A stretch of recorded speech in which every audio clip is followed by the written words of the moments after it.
Welcome everyone. Welcome Kathleen. Can you hear me?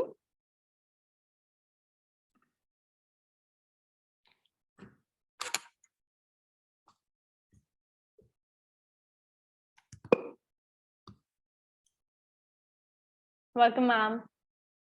Hello? Yes, you're audible. Oh, you can hear me, yeah? Yes.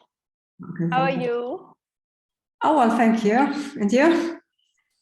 Totally fine. Thank you for asking.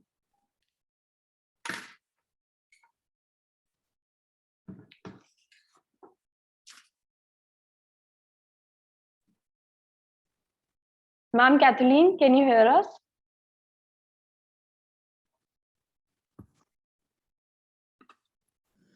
Hello, good morning. Good morning. How are you?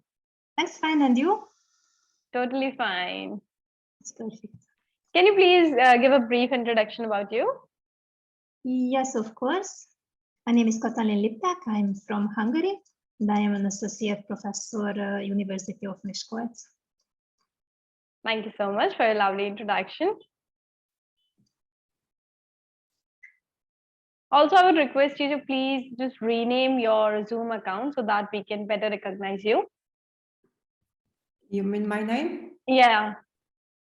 So I don't know how to change this, but my name is Bogusława Gosiewska. Okay, ma'am. So can you please introduce yourself? I'm from Poland. I'm a PhD candidate in English language and literature at the Opole University. I also graduated from Salient University in Katowice with MA degree in law.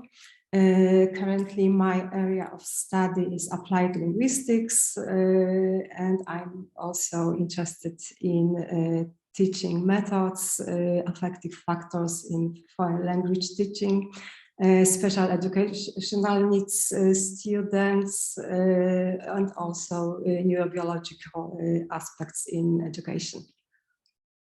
Thank you. Thank you so much, ma'am, for your lovely introduction. Dr. Doa, can you hear us?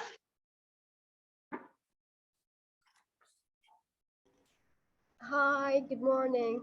Good morning, ma'am. How are you? I'm good, great, thank you very much. You're most welcome. Can you please give us a brief introduction about you? Okay, honestly, maybe I am the youngest here. I was graduated from Kufa University, my BA, then my master from Qadsi University in 2018. And I just finished my PhD a year ago from Fiume University. I have taught in 3 universities: Kufa University for 5 years, Islamic University from 2019 till now, and Islamic University. We can say that this is my second international conference. I have already participated, I have already participated in conference, but inside Iraq only. 3 international. This is the third one. Thank you so much, ma'am. Most welcome.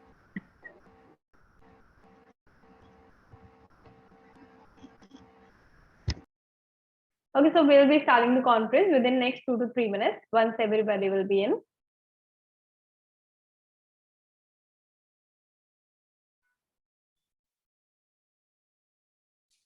Ma'am Kathleen, can you hear us?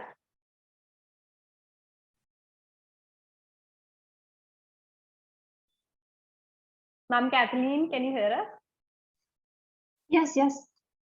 So I would just like to ask that how's the weather at your country, in your country? Thank you so much for the question. We have not so nice weather in Hungary. Sometimes it's rainy, but a little bit cold. Okay. I think the rain is very important for the field, so it's nice. Right.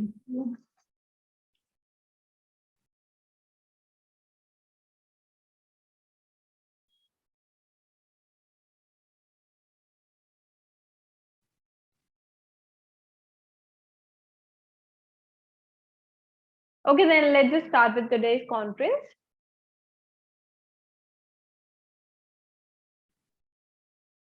Sorry?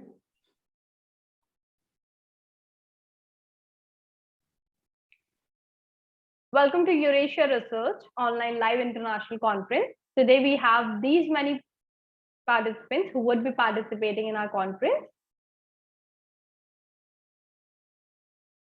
Welcome to Eurasia Research online live international conference. Today we have presentation and participants from 10 countries around the world. The countries are Hungary, Thailand, Poland, Switzerland, Bangladesh, Iraq, USA, Japan, India, Kuwait. We are broadcasting this conference on Facebook Live on multiple pages of Eurasia Research. The links for the live session are shared in the chat box. Please allow me a moment to introduce Eurasia Research to you in a nutshell. With over more than 1 million satisfied members and associates spread across the globe, Eurasia Research is a scholarly association who have been working for nearly a decade. Eurasia Research has organized several successful international conferences, workshops, and training programs at various reputed institutions and grand venues. Eurasia Research has been tirelessly working to research world and have not stopped their endeavors even during the COVID era, and have presented research community with the online platform, which was safe and convenient method to continue their passion. We are an international community of researchers, practitioners, students, educationists who aim to bring together worldwide researchers and professionals, encourage intellectual development, and to create opportunities for networking and collaboration. These objectives are achieved through academic networking, meetings, conferences, workshops, projects, research publication, academic awards, and scholarship. We provide scholarship to deserving candidates and to promote student and research scholars to participate in international conference. Young researchers scholarship is provided full of form registration fee waiver. We have vast experience of publishing papers for more than 7 years. Our associated journals publish original papers, review papers, conceptual framework, analytical and simulation models, case studies, empirical research, technical notes, and book reviews.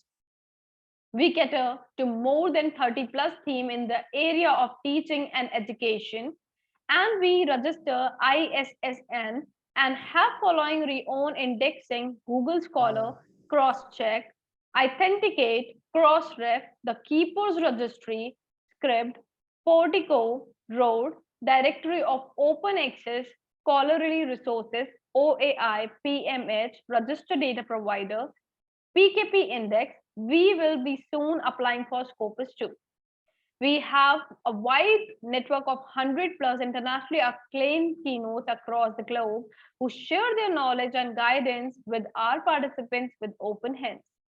We have a large number of committee members and advisors who support us to guide us through their expert opinions and decision-making capabilities. We couldn't have thought of reaching here without them. We also encourage our participants to connect with more than 15K followers on our social media platform where they can share their research and interests. Join our Facebook group and be a part of our discussion by researchers and academicians. We also have several collaborations with universities, colleges, and institutes to better serve all interested and like-minded intellectuals. With great enthusiasm and pride, we would like to announce our latest project, which is Terra Fellow Program in Education. The program offers an opportunity to learn the key concepts and latest trend in the teaching industry from the academic stalwarts. We have launched free of cost and member of the Teaching and Education Summit for all researchers, practitioners, students, and educationists. We would like to share some of our past participant experiences with you. Thank you for your patience and valuable time. Moving forward now with the conference.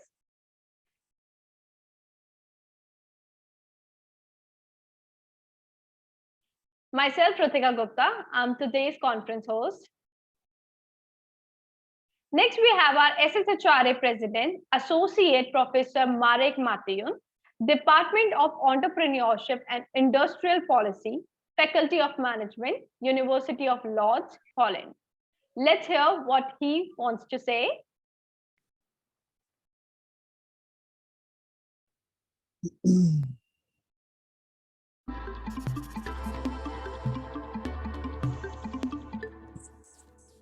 Hello everyone, my name is Marek Matejun, originally associated with the University of Łódź, Poland. I am the president of Social Science and Humanities Research Association. On behalf of my colleagues, advisory board and our members, it is a pleasure and an honor to welcome you to our international community. Social Science and Humanities Research Association, SSHRA, is promoted by Eurasia Research and aims to bring together worldwide researchers and professionals, encourage intellectual development, and create opportunities for networking and scientific collaboration in the field of social science and humanities. These objectives are achieved through academic networking, meetings, workshops, projects, scientific publication, academic awards, and scholarships. We create wonderful opportunities for sharing knowledge, research results, and discussion at our interdisciplinary conferences organized in Asia, Europe, and Africa, International Conference on Social Science and Humanities, as well as at the International Conference on Business, Economics, Language, Law, and Psychology. We closely cooperate with internationally recognized universities and research organizations as our institutional partners. For our members, we offer inspiring scientific events, team-building activities, strong social media platform for networking, young researcher scholarships, as well as opportunities for publications in international journals. The driving force behind our success is the diversity of members and international advisory board who provide inspiration, ideas, efforts, and drive collaborations. Scholars, researchers, professionals, academic teachers, and students are warmly invited to become a member of SSHRA and join our ever-growing network working for the benefit of research and society with the spirit of knowledge sharing, mutual respect, and growth. Following these values, we kindly invite you to join our community and collaboration with us. As a member of SSHRA, you will be a part of progressive, comprehensive research association and play an absolutely essential role in helping us to enrich our scientific activities, maintain our long-standing commitment to the development of social science and humanities, and enhance our global impact. Thank you, and welcome to SSHRA International Community. Connect, collaborate, and co-create an outstanding future with us.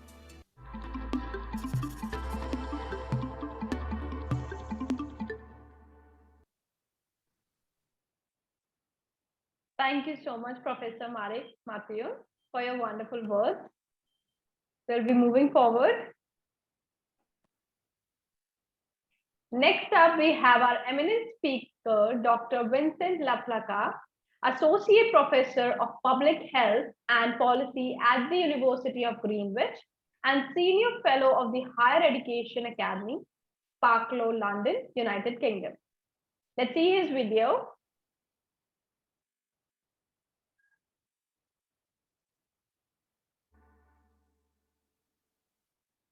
I'm Dr. Vincent Laplaca. I'm an Associate Professor of Public Health and Policy at the University of Greenwich in London. I'm a Senior Fellow of the Higher Education Academy in the UK and an Honorary Fellow of Terra.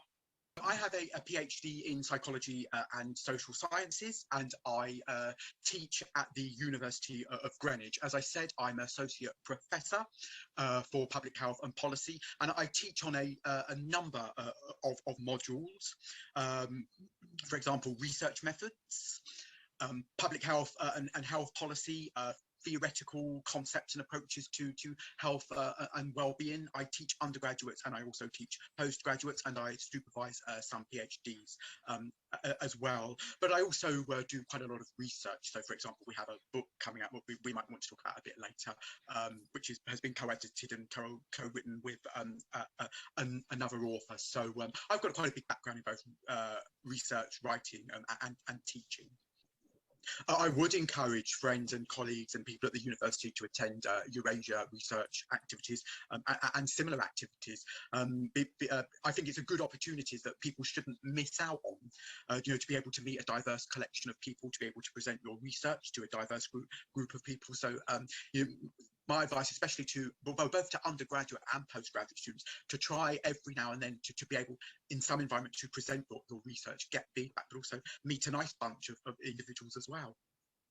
And there seemed to be lots of good interaction, and I think people left with a good experience, having learned something new from somebody or learned something new from a different presentation, and overall came away with a very positive experience.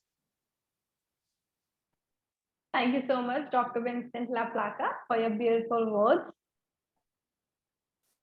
Moving ahead with the conference, we have our next eminent speaker, Nasya Larasati Santosa, Faculty of Economics and Business, University of Groningen, Netherlands. Let's see what she needs to say.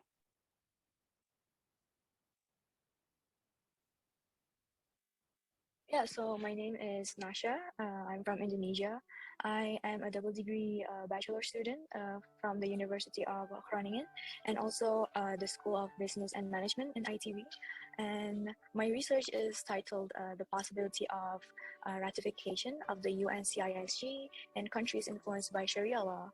And this research raises the issue of how the UNCISG is incompatible with Sharia law. I think in a world where there's no pandemic, I think it would be better to discuss it offline, face to face.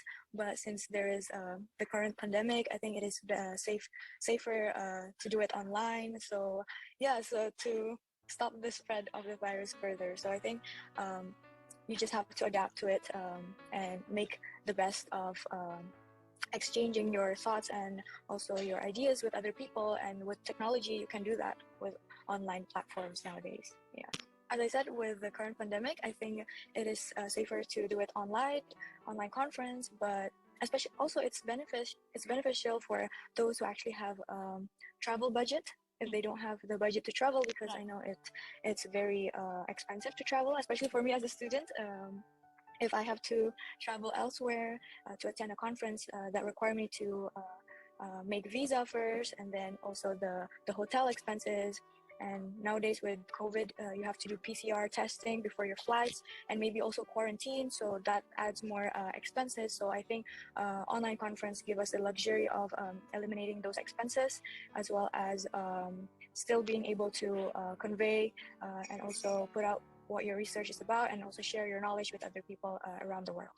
It was very, despite it being online, it was actually very interactive, and I really like that you had key speakers. It gave me new insights about life, and also it motivated me to strive to become a better person for the future. And yeah, thank you for having me here. It was very nice to share some of my experiences as well as also my research. Yeah, I think it was a very pleasant experience that I had with Eurasia Research. And yeah, I would recommend anyone who wants to share their knowledge or their research.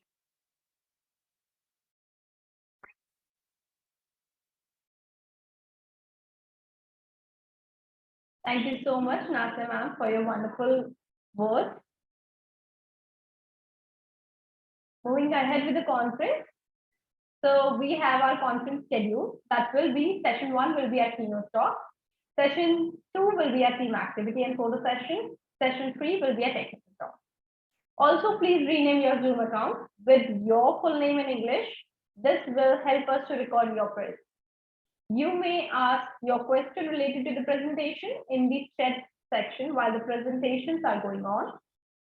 And all the certificates, receipts, and proceedings will be sent to the participants within a week on their mail ID. Moving ahead with the publication process. The publication process starts once the registration process is complete. The authors need to send their papers, consent forms, and reviewer details on the email ID convener@eurasiaresearch.info. The review report will be sent to the author once the review process is over. The final stage of publication starts after receiving the revised paper from the authors. Please note that the publication process takes around 50 days after the conference date if all the editorial guidelines are followed within the given deadline. Next, we have our first keynote speaker, Associate Professor Kathleen Lepter, PhD in Economics, Doctoral Associate Professor, Head of Department, Vice Dean, University of Miskolc, Faculty of Economics, Department of Labor Market Employment Policy, Miskolc, Hungary. Her topic is Sustainable and Green Labor Market. Kathleen graduated in Economics at the University of Miskolc, Faculty of Economics in 2008, and she graduated in Law of University Miskolc, Faculty of Law in 2015. Her research topic is the labor market, especially in the Central Eastern European region. She defended her PhD dissertation in 2013. The title was Impact of the Globalization on Regional Labor Markets, Convergence or Divergence. Kathleen is an associate professor, vice dean of the University of Miskolc Faculty of Economics and head of the Department of Labor Market and Employment Policy. The essence of the professional interest is how change the labor market and the expectations of employees. She is a member of Hungarian Regional Science Association till 2008. She is editor-in-chief of the Socialist series in Social Science Journal and a member of editorial board of Der Staatsorg Journal. Let's see her video presentation.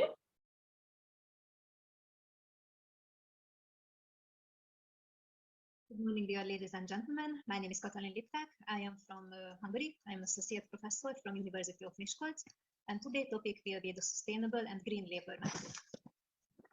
In the 21st century, sustainability and production of environment are high on the strategic agenda of every national economy.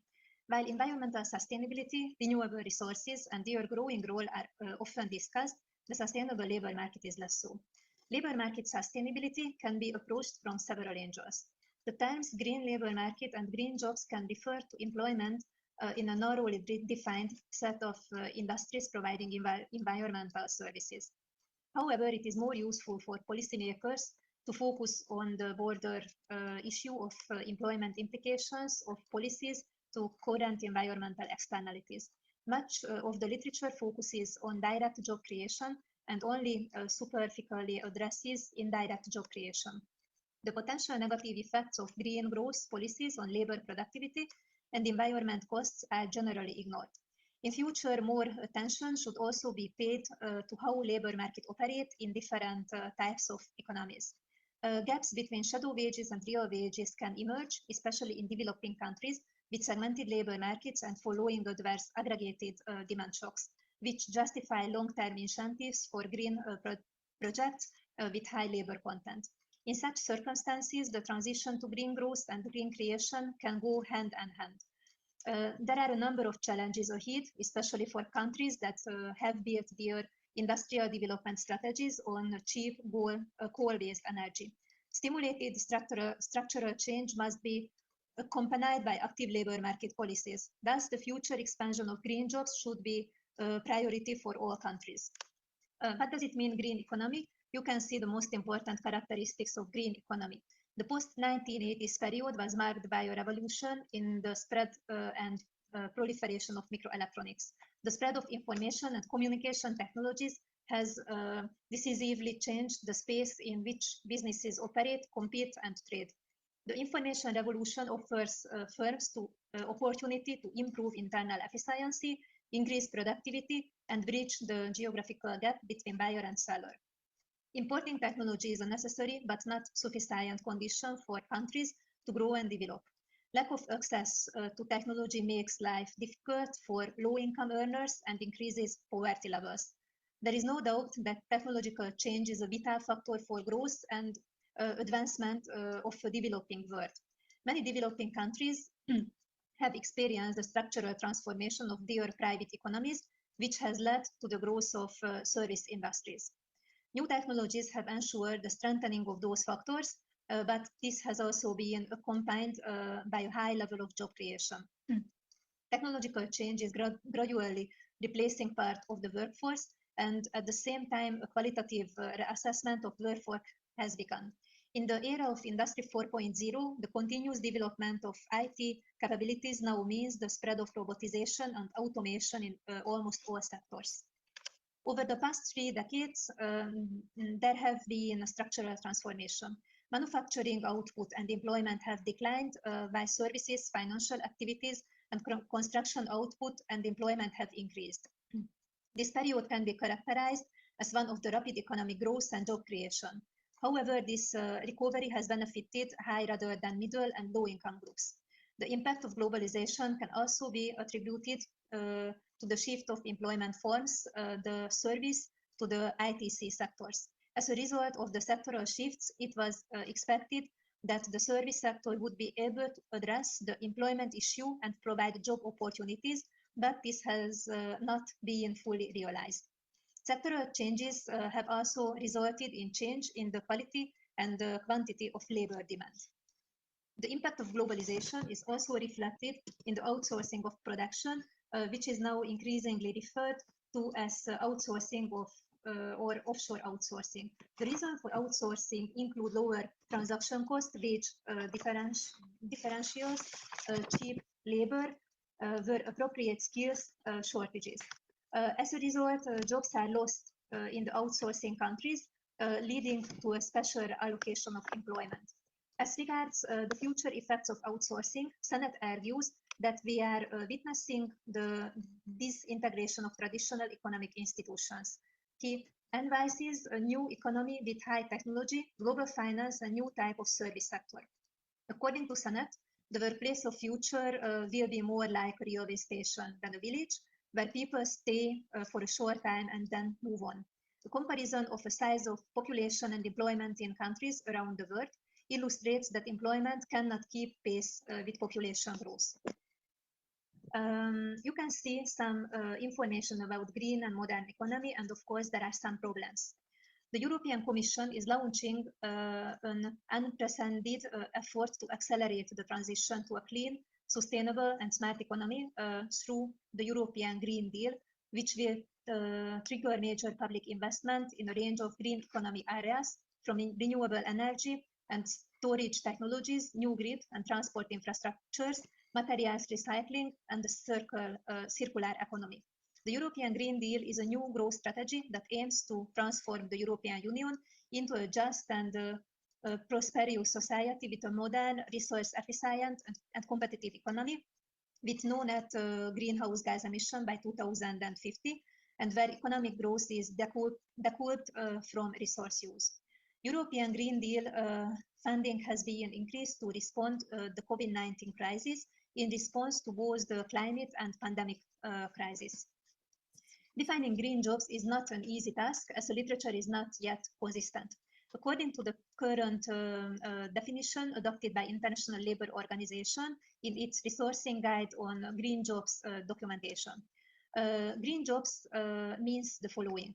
Jobs are green if they contribute to reducing negative environmental impacts, ultimately leading to socially and economically sustainable enterprises and economies from an environmental, economic and social point of view. More specifically, green jobs are decent jobs that reduce energy and raw material consumption, light greenhouse gas emission, minimize waste and pollution, protect and restore ecosystems. Green jobs are jobs that reduce the environmental impact of businesses and economic sectors to ultimately sustainable levels. This definition applies to work in agriculture, industry, services, and public administration that contributes to preserving or restoring the quality of environment by meeting criteria for decent work, decent wages, safe conditions, workers' rights, social dialogue, and social protection.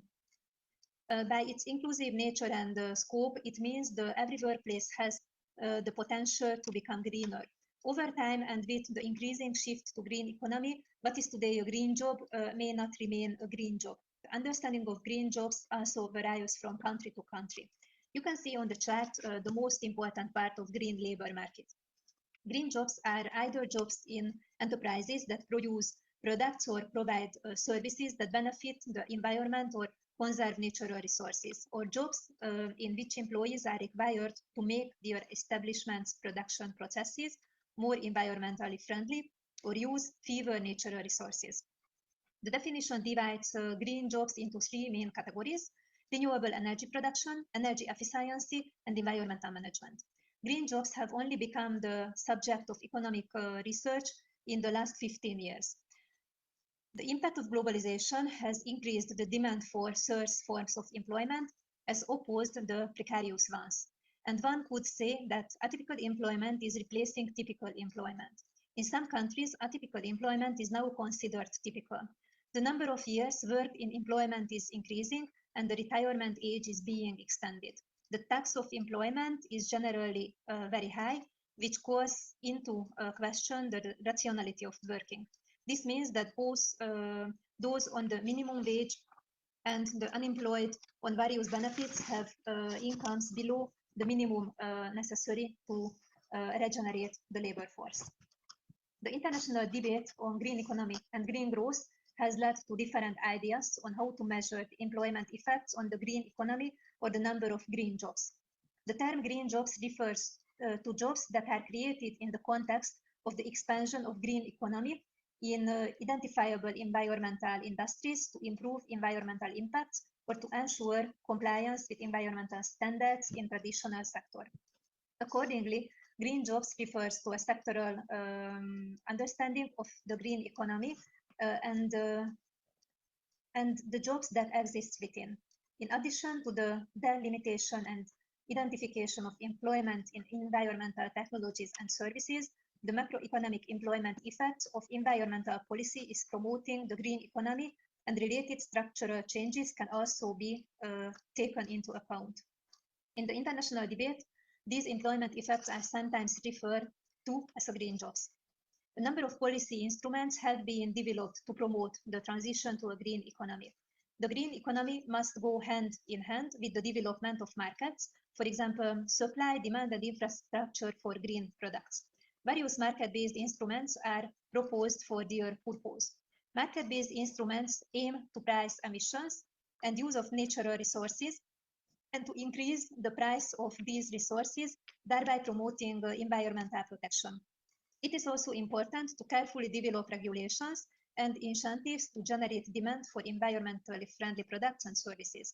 These are usually complemented by supply-side instruments, for example, measures to supply technology and investment as part of a comprehensive industrial and innovation policy. Sustainable infrastructure policy is another aspect of promoting a green economy. The development of public infrastructure leads to the decisions with long-term impacts that have a significant impact on the development of economic structures and related technologies. An effective green economy policy requires a constantly changing toolbox to adapt the policy to changing market and technological developments. And we can summarize the following. The transition to a green economy is accompanied by structural economic changes, which also affect labor markets. Labor markets need to be designed to be dynamic and efficient to allow for this structural change. In addition, a number of specific challenges for employment policy in the context of the transition to a green economy have been identified. One important challenge is to develop and adopt education and training programs to skills requirements of green sectors. Another challenge for the implementation of green economy strategies is how to deal with shrinking sectors and the society job losses. This includes, for example, offering placement and training to the workers concerned and setting up public employment services. The policy instruments for the transition to a green economy cannot be easily transformed from one country to another to need to be adapted to the specific economic, institutional, and social context. Therefore, an important step in calculating the different options for stimulating labor demand in the context of the green strategy is to analyze the possibilities for creating appropriate value chains and domestic supply chains. Existing economic structures should also be taken into account when introducing environmental taxes or other controls that affect energy or resources prices. And thank you for your kind attention, and I wish you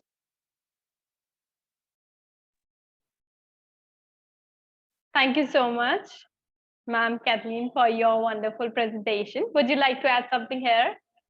Thank you so much for the opportunity. I hope you enjoyed my presentation. Totally, totally. It was a really wonderful presentation. So now let's move forward with the conference. Also, if anybody has any question, please put it in a chat box. The speaker will try to answer you there.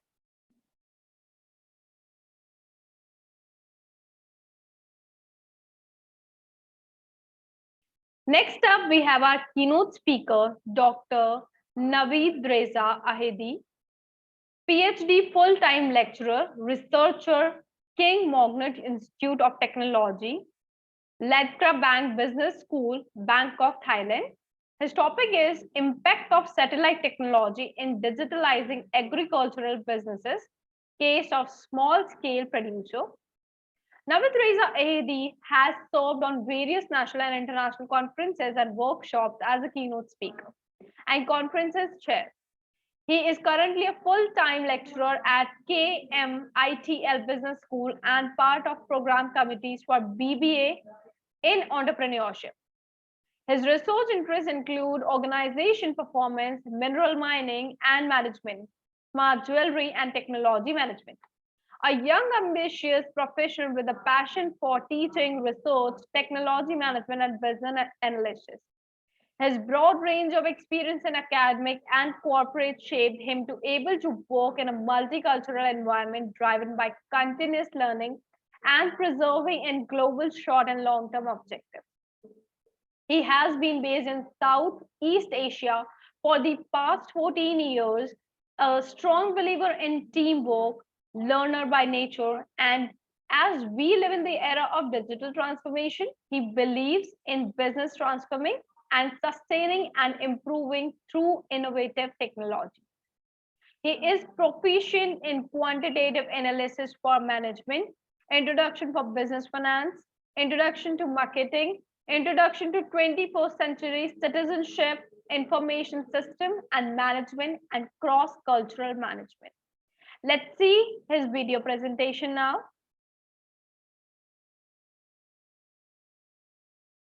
To a very nice conference.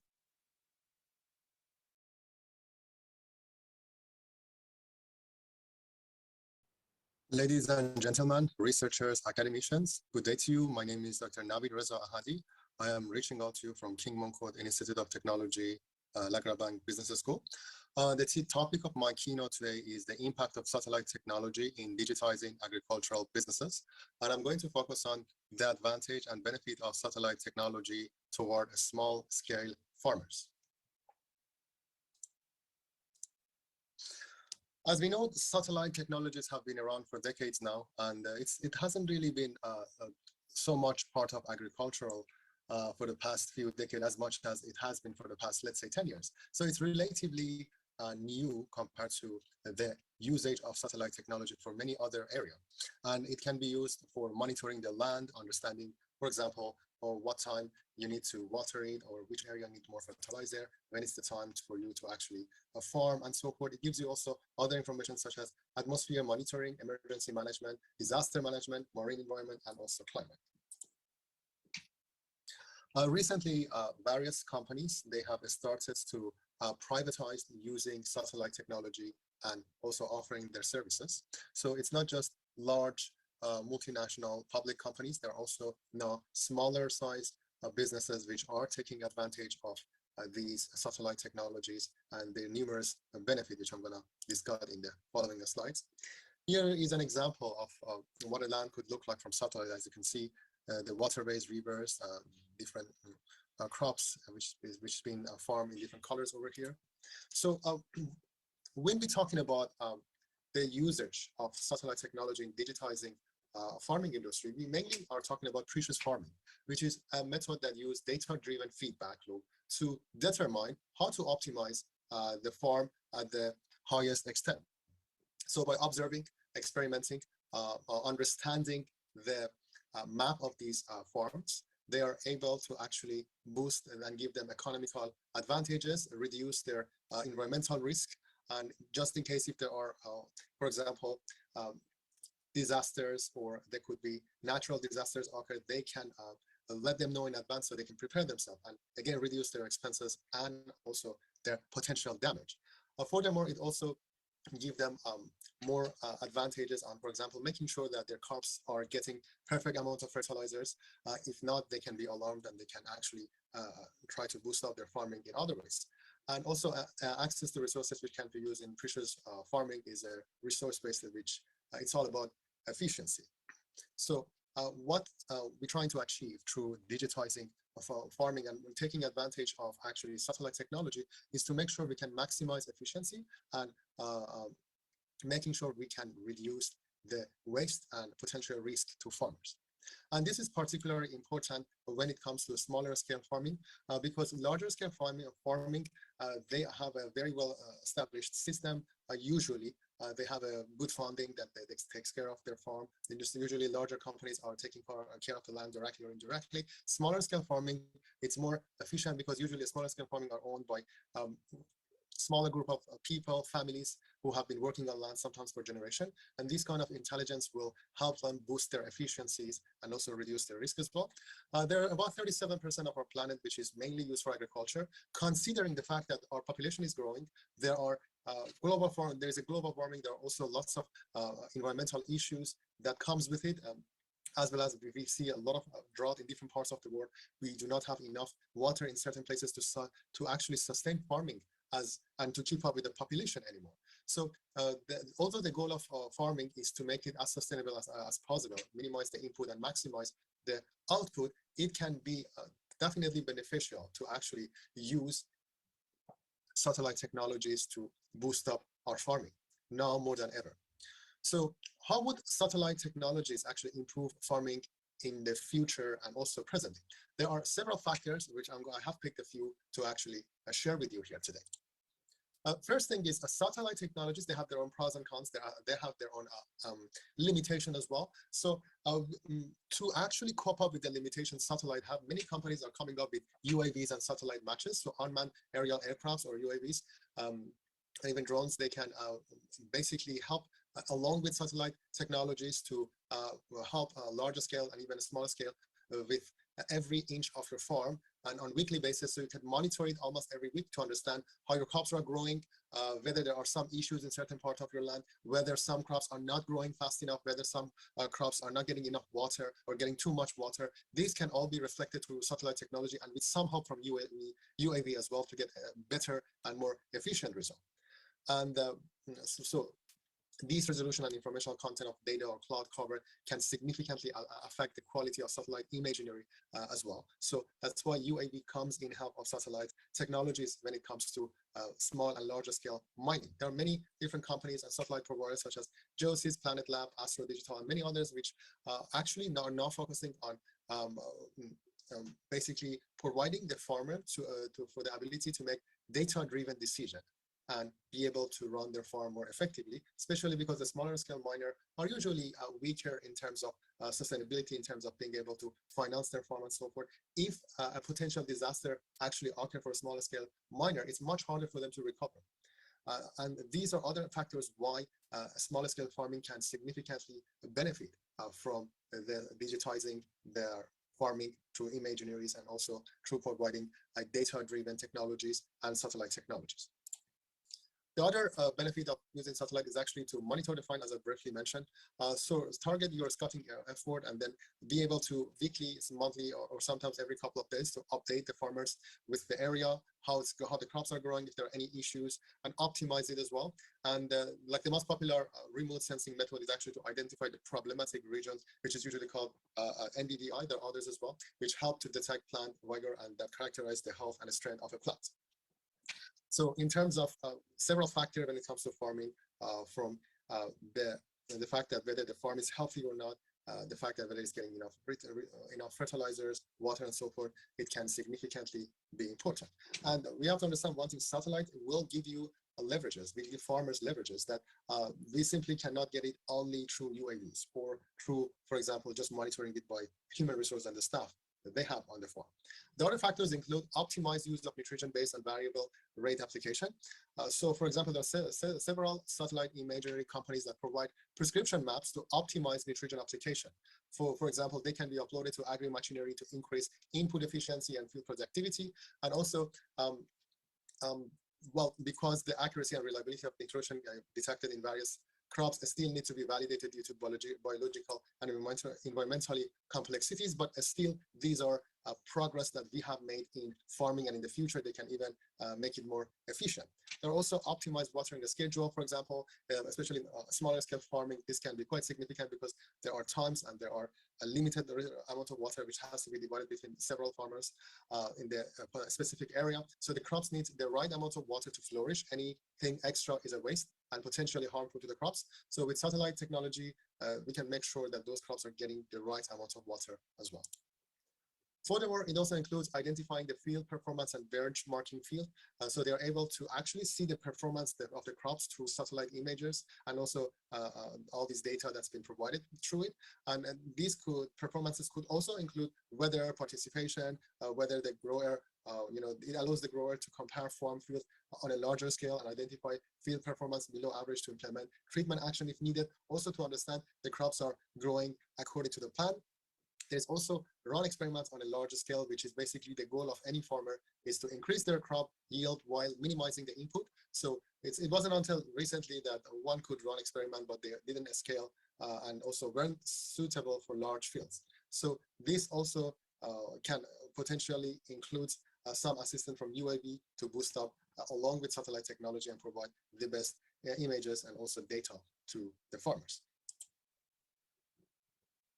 There are other factors when it comes to satellite technology, including the availability, accessibility, adaptability, affordability, and acceptability, which some of them are issue. For example, availability of satellites today is not as many as it should be, and also considering the cost, considering the technology, although it's a lot cheaper now than, let's say, 10 years ago, but still it's far away from providing a system where these services can easily be available to all the farmers across the world at a very affordable price. But considering the future, considering that the technology we have is far more superior than decades before, I'm quite hopeful that in a couple of decades from now, we can make it much more affordable than today and provide these satellite technologies to a broader range of small-scale farmers.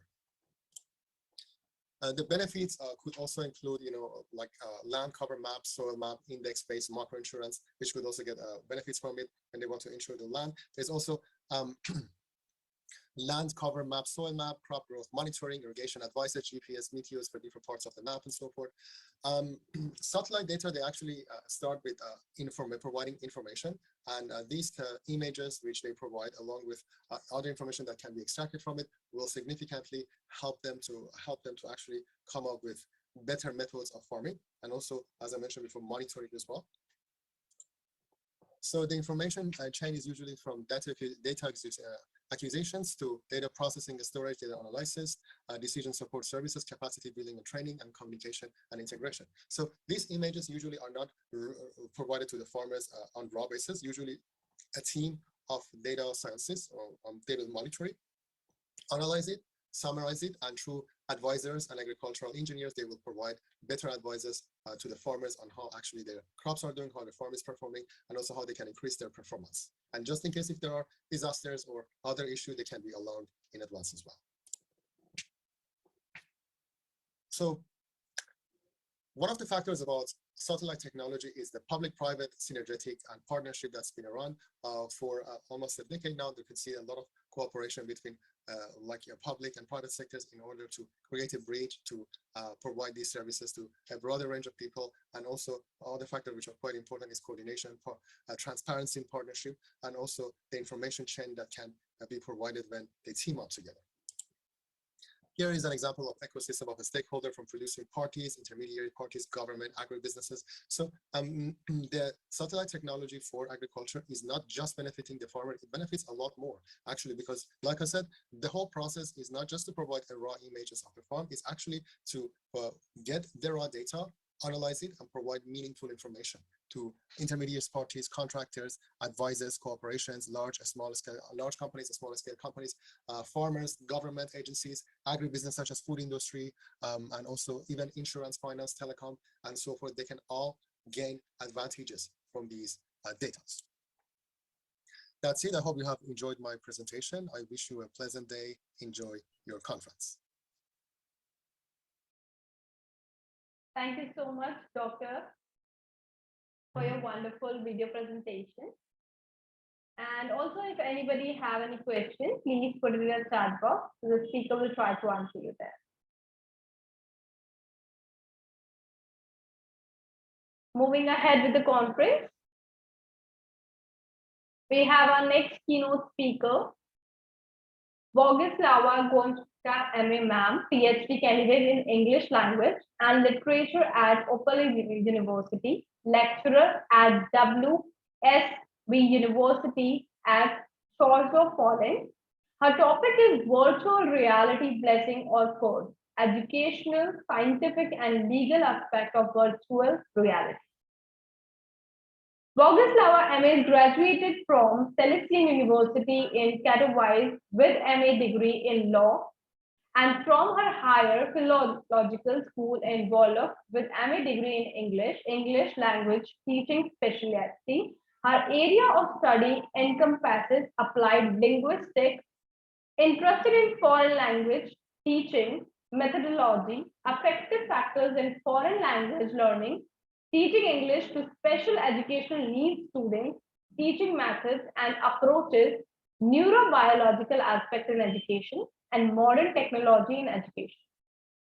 Her area of study concerns multisensory second language instruction applied to dyslexic students and its impact on their self-efficiency. Now, let's see a video.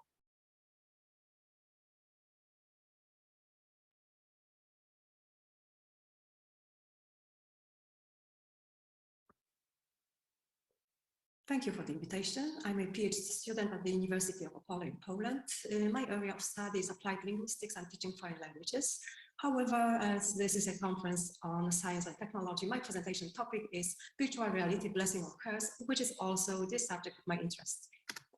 Today, I will discuss the virtual reality, 3 basic features, VR benefits for humanity, VR in Metaverse, Digital Services Act and Digital Markets Act, and finally, Digital Services Act in details. What exactly virtual reality is? It is a computer-generated 3- or 4-dimensional environment you can see with special goggles. Since the development of VR, developers have been working towards creating ways to engage with virtual reality for the benefits of humanity. Benefits like increased human connection, empathy, and new opportunities for education are commonly listed as positive impact of VR's potential. VR content generates patterns of stimulation, including light photons for eyes, acoustic input for the ears, and tactile or haptic stimulators for touch. VR has 3 features. The first one is immersion, meaning that the users feel like they are in another environment. Second, users must have a sense of active presence. And the first one, which is the concept of embodiment, feeling that the virtual body, avatar, is the physical body. Embodiment embraces an experience that the user feels similar sensations towards a virtual body inside a virtual environment as towards the biological body, and vice versa, of course. Visual reality is widely used to relieve pain or even a severe pain. The application of the virtual reality for chronic pain incorporates features such as narrative voice, guiding the patient to use the virtual surrounding to do breathing exercises, redirect negative thoughts about pain, or learn about pain responses. The strategies used to relieve pain while using VR can incorporate mindfulness meditation, guided imaging, or cognitive behavioral therapy. How does VR work to relieve pain? VR and its stimuli simply distracts your brain from receiving pain signals. Using VR, you are tricking your brain, producing the sensory reaction. The numerous studies show the effectiveness of the employment of VR in relieving pain. For instance, studies concerning the use of VR to distract people being treated for burns. The research conducted by Scherer and the others in 2007 on 88 people, 75% of whom were children, showed that the addition of VR to standard analgesic treatment resulted in significant reductions in subjective pain ratings. For worse pain intensity by 20% and for pain unpleasantness by 26%.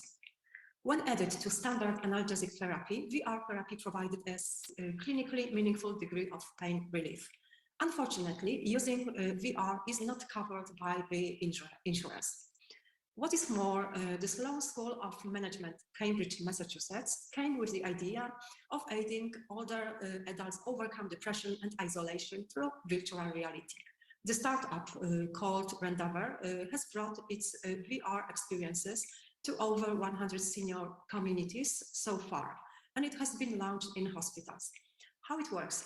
It is a program overcoming social isolation through a positive experience. It is based on 3 objectives. The first one, relief, which customized reminiscence therapy tool, allowing residents to take a stroll down memory lane by revisiting the places from the past. The second one, reconnect, provides the elderly people opportunity to engage the world in ways they never thought could be possible. And the third one, re-inspire, create new friendship through the power of shared experience. Numerous studies revealed the effectiveness of VR in relieving stress and anxiety. Bakhai and the others in 2021 in their study analyzed the article on VR from database Google Scholar, whether VR together with cognitive behavioral therapy are conducive in anxiety and depression treatment.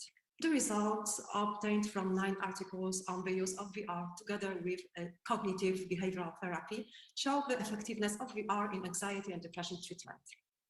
VR can also improve education by providing students with memorable and immersive experience.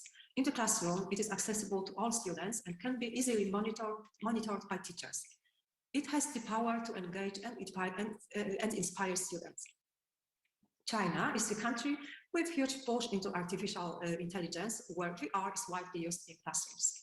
Some specialists claim that the way it is used in China is the violation of privacy. In China, children wear uniforms with chips which measure their location. There are even surveillance cameras that monitor how often the children use the phones. Students begin the day with putting on a brainwave sending gadget and then practice meditation. The device is made in China and has 3 electrodes, 2 behind ears and 1 on the forehead. Those sensors pick up electrical signals sent by neurons in the brain. The neural data is sent in real time to the teacher's computer. So for instance, while solving maths problems, the teacher can easily find out who is paying attention. A report is then generated and shows how well a class was paying attention. It is then sent to the chat group for parents.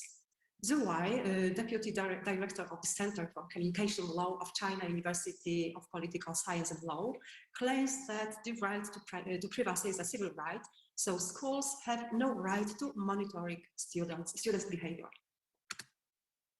Another issue related to VR is metaverse. The term metaverse is a combination of the prefix meta, meaning beyond, and universe.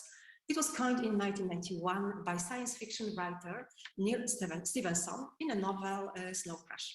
In metaverse, a range of activities can be performed.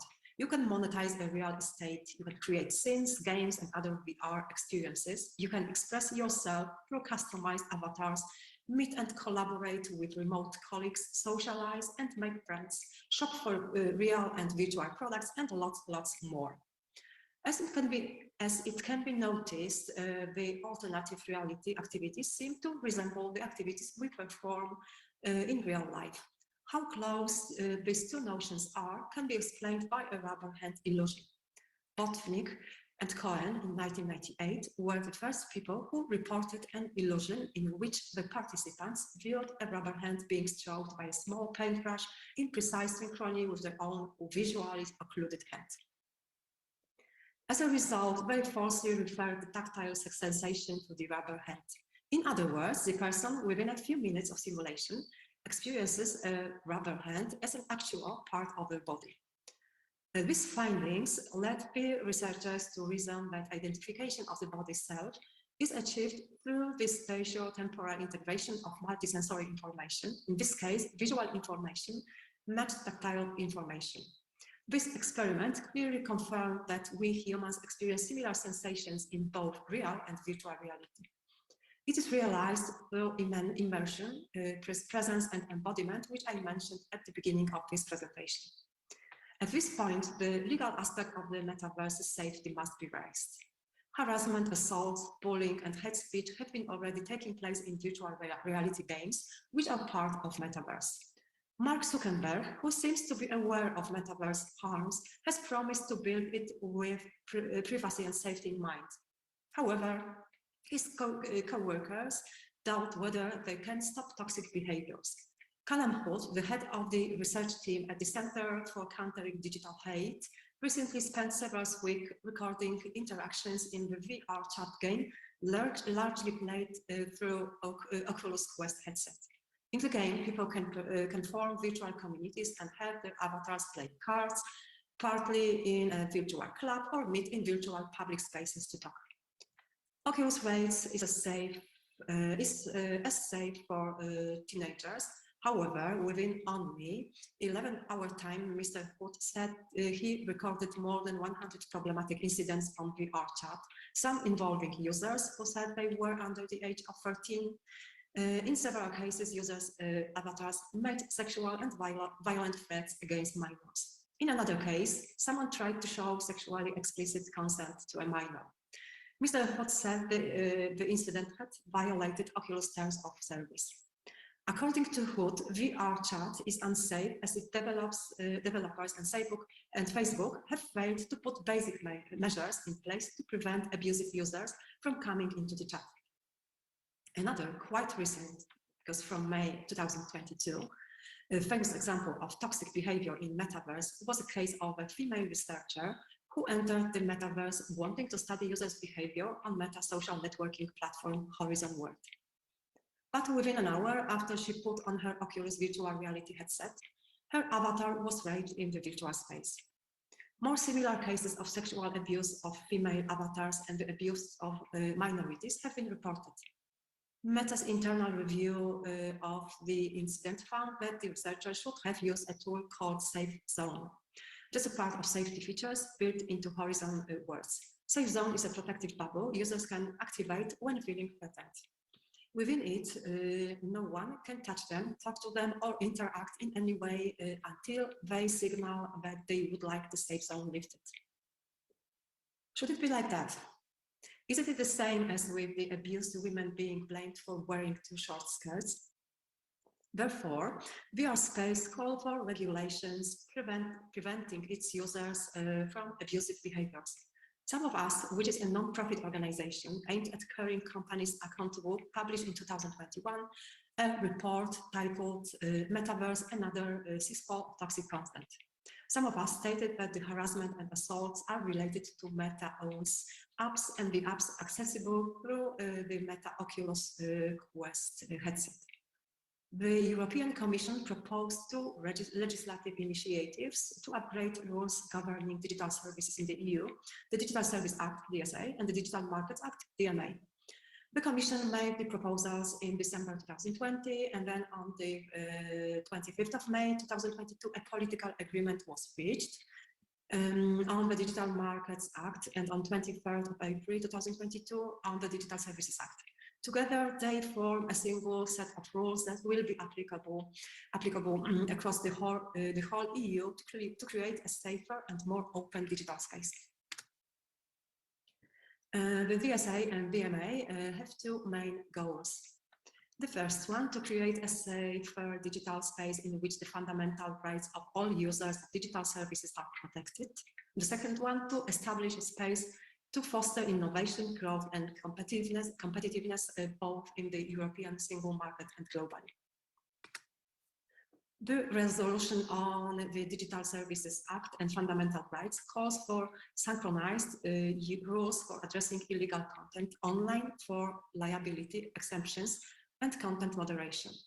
The resolution also includes clear reporting and transparency responsibilities for platforms and authorities. In order to achieve the objective of ensuring a safe and predictable and trusted online environment, for the purpose of this regulation, the concept of illegal content should be defined broadly and cover information relating to illegal content, products, services, and activities. In particular, illegal hate speech or terrorist content and unlawful discriminatory content, or that related to activities that are illegal, such as the sharing of images depicting child sexual abuse, unlawful, non-consensual sharing of private images, online stalking, the non-authorized use of copyright-protected material, or activities involving violation of consumer protection law. In this regard, the national laws should comply with the EU laws. It's predicted that the DSA should come into force in 2024. Summing up my presentation, I can say that Darth Vader is one of the most popular villains of all times. The main objective of fiction is to provide us with the freedom to explore our dark side, but only in theory. Is the metaverse in current development a real one? If the purpose of virtual reality is to stimulate our life, and it has primarily been designed with 5 senses, which reality as well as technology allow, then we are designing non-fiction. Thus, the VR space should be as safe as reality. Thank you for your attention. These are the sources. If you have any questions, please do not hesitate to ask me. Thank you.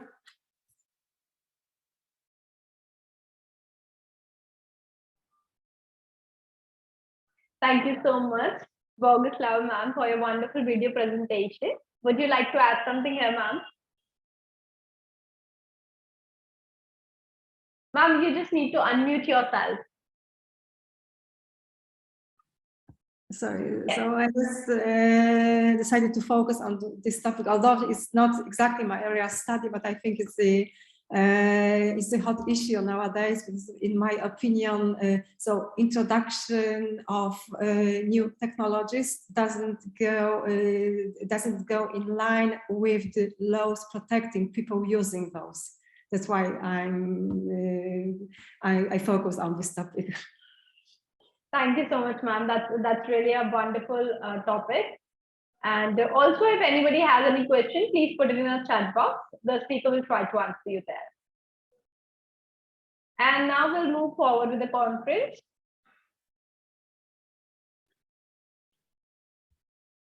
Next, we have our team activity.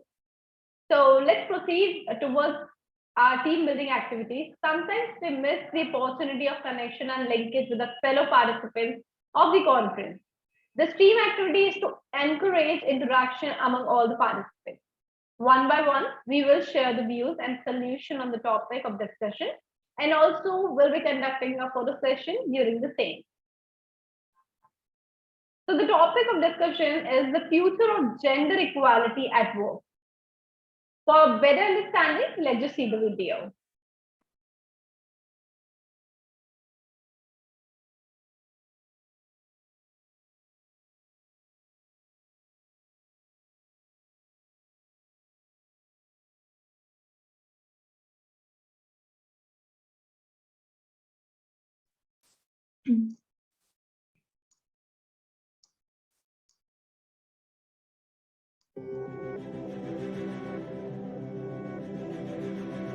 All around the world, women want to work and get paid for it, and the majority of men agree. But there's a gap between women's aspirations and the realities of the labor market. Women are less likely to participate in the labor market. They face lower chances of finding a job.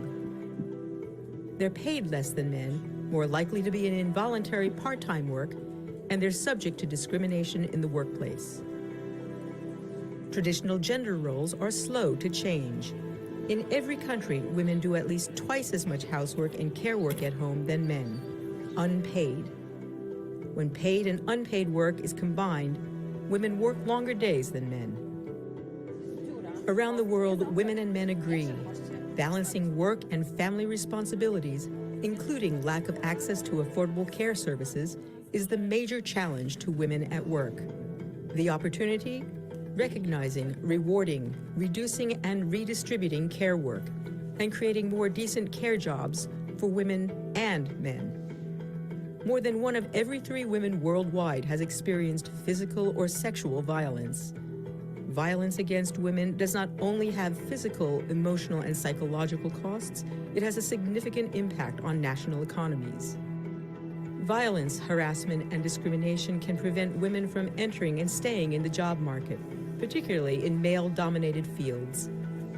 The global pay gap between men and women is estimated at 23%. In some countries, women earn just 60% of what men earn for an hour of the same work. Differences in education, experience, age, and career breaks cannot entirely explain why. The significant difference is discrimination against women, direct or indirect.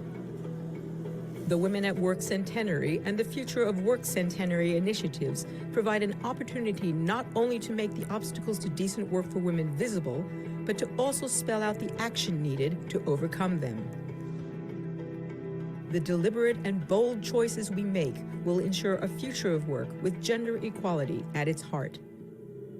Major pathways towards achieving gender equality and decent work include expanding the provision of accessible and high-quality care services and creating decent jobs in the care economy. Laws and mechanisms to ensure equal pay for work of equal value. And extend social protection coverage.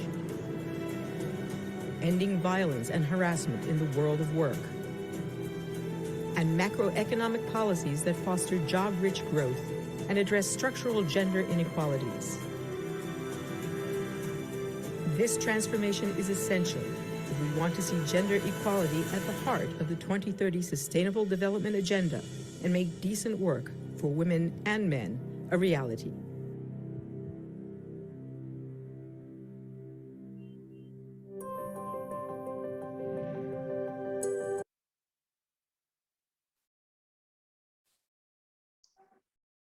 Thank you everyone for watching the video. Now I would just like to know everyone's views on the topic. So we'll start with Professor Kathleen. Would you like to share your views on the topic? Yes, thank you so much. Thank you for the wonderful video. I think this topic is very, very important. So now I would like to share you my ideas, my views about this topic. I try to find some statistical data because I think it's important to see the current situation. So gender equality means that women and men have the same rights and opportunities in society. For example, in terms of employment, pay, and family or care responsibility.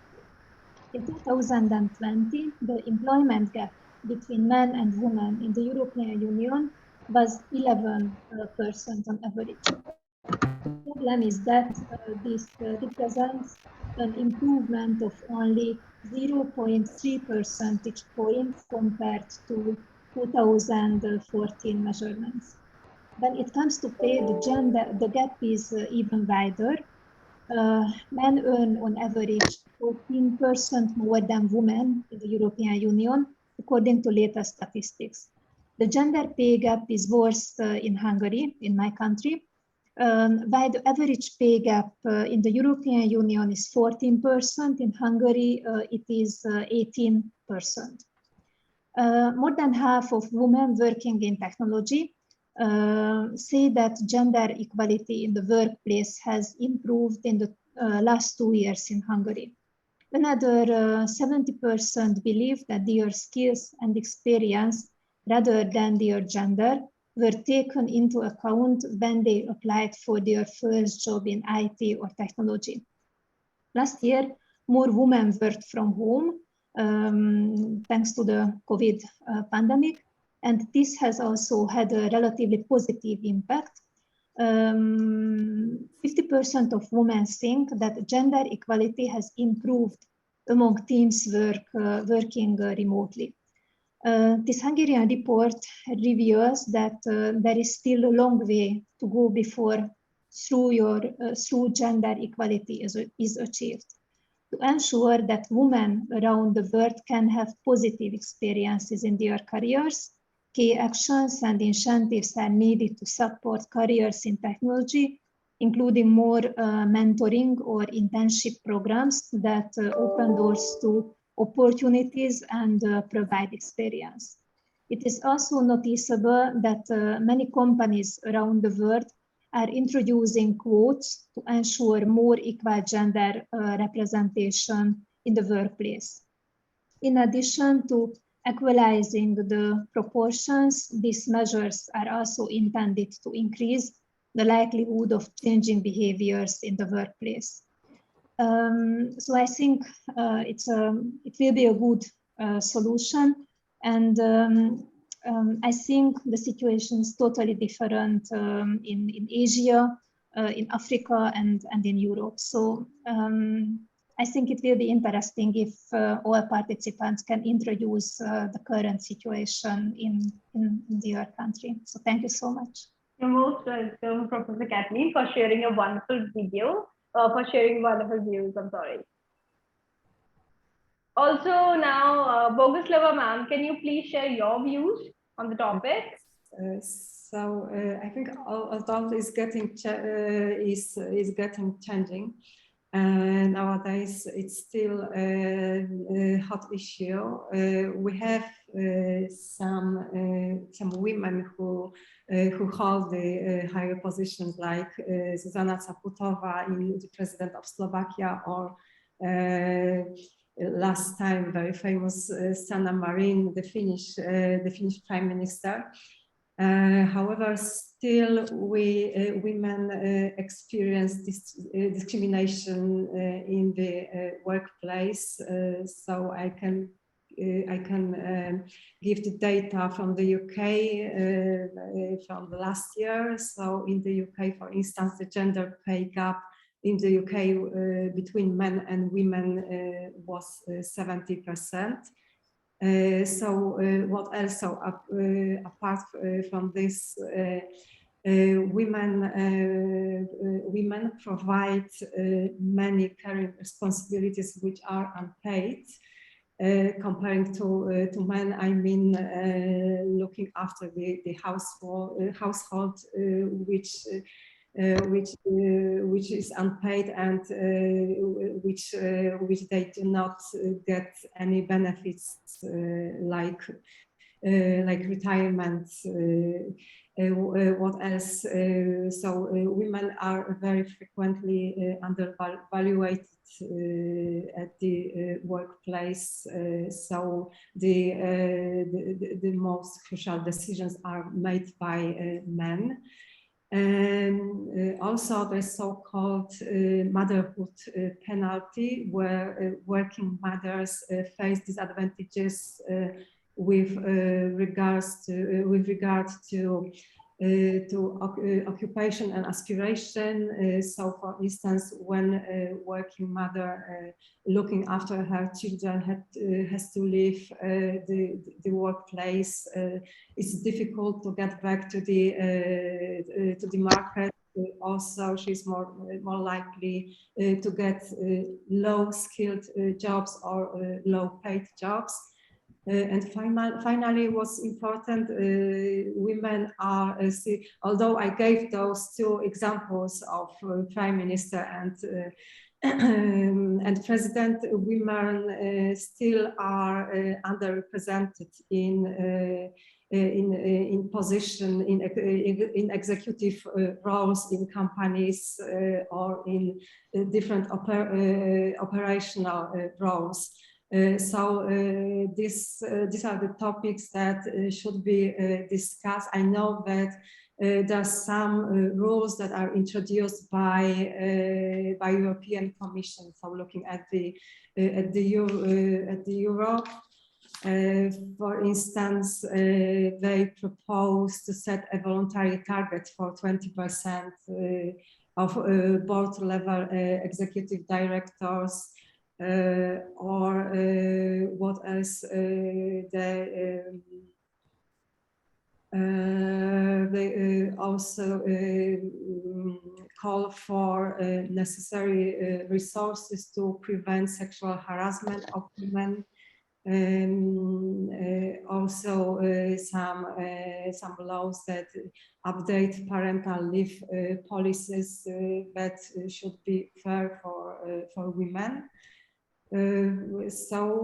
I think it's still the topic of discussion and like my former presenter has said, probably it's quite different in the other countries like Asia, in the other continents like Asia or Africa. So if we have people from those countries, so probably they will be able to share with us their views. Thank you so much. Thank you so much, ma'am, for sharing your wonderful views. Also now, Abdul Hakim sir, can you hear us? Hi, good Hi, morning. sir. Hi. Good morning. How I are am you? here. Fine, thank you. I am here. So, can you please share your views on the topic? My topic is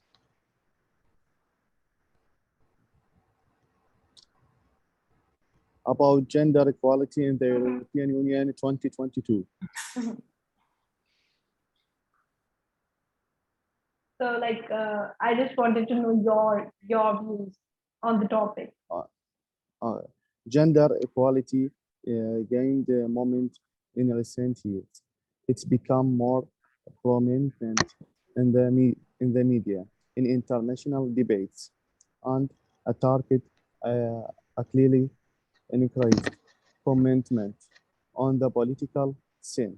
In the European Commission, Commissioner Dalli, supported by the dedicated task force, took responsibility for the reflecting women's issues across in the policies and advancing the gender equality agenda in the 2021. For instance, the work resulted in the strengthening of the identification and analysis of the gender equality impact better regulation of progress in the particular in impact assessment and evaluation produced the commission. At the same time, gender equality continued by the under pressures in certain member states and outside in the European Union, with a tendency in same countries to recede and backslide on the human rights. Looking at the future, and the will remain important to counter the setbacks caused by the COVID-19 pandemic, especially given that studies show the socioeconomic impact of the crisis might last much longer for women than for men. In order, in order to counter and further setback and women and empower women economically, the Commission has set the target to have the gender employment gap by 2030 through the European pillar of the Social Rights Action Plan. Women can only thrive on the labor market and contribute fully if their operations and access the labor market are facilitated with the concert action, increasing the provision of formal early childhood education and care will support overall employment right target. It will give the way to prioritizing measures in the prominent women labor market. participation, including under the recovery and the resilience facility. The upcoming revision of the Barcelona target on childcare as a part of the European strategy is investigate to the adopt in September 2022. Together with the investment, childcare and the long-term care service under the national recovery plans. They received targets will encourage positive development towards women employment and empowerment. Moreover, the general trend in the homeworking and visible acceleration in the availability and uptake of remote work also created a new opening for faster implementation of measures under the work-life plans directive and towards more equal sharing unpaid work, especially in dual income couples. In the area of leadership, the change in government in some member states brought strengthening in negotiations of gender plans on company parts. Proposal and adoption finally seems within reach of over 10 years. As the President van der Leyen said, the action of the presentation of the 2021 Gender Diversity Index and the knock-on effect that matters. As more diverse boards, here more diverse CEOs who in the turn here more device manager. That is what counts. We are making progress, but not fast enough, not early enough. So it's clear that we need to do much more.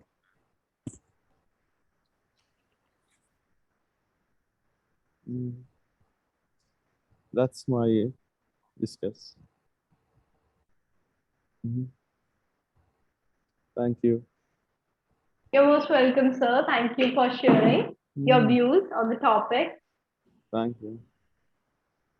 Dr. Dua, can you hear us? Yeah, sure.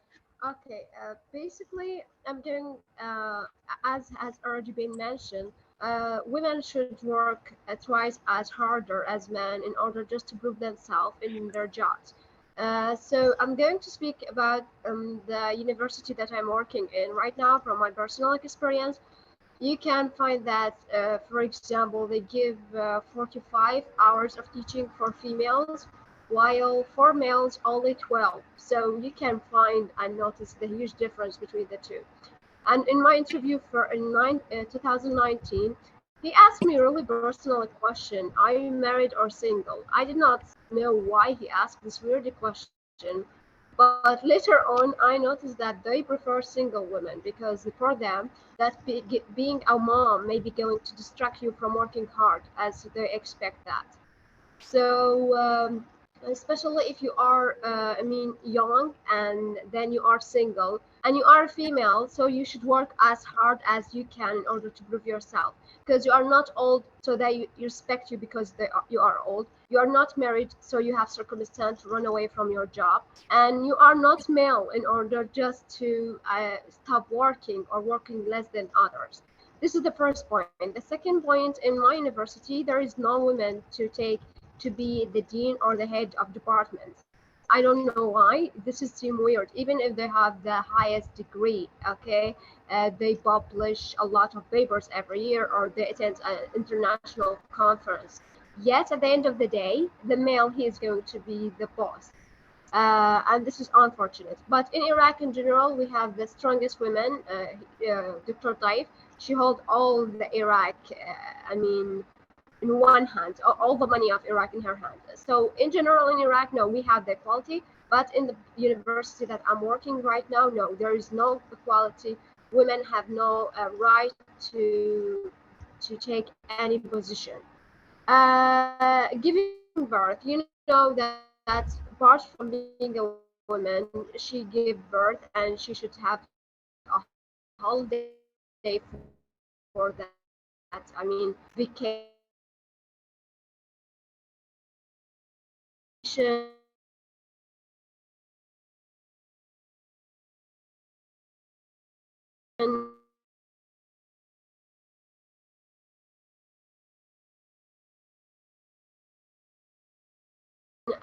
with salary or without salary, because pregnancy and the first month of giving birth, by only 21 days, and which I think it is a change in her life physically and emotionally, and she needs to be with. I believe it is really hard. Okay, they should give her at least 6 months or 3 months, not 21 day only.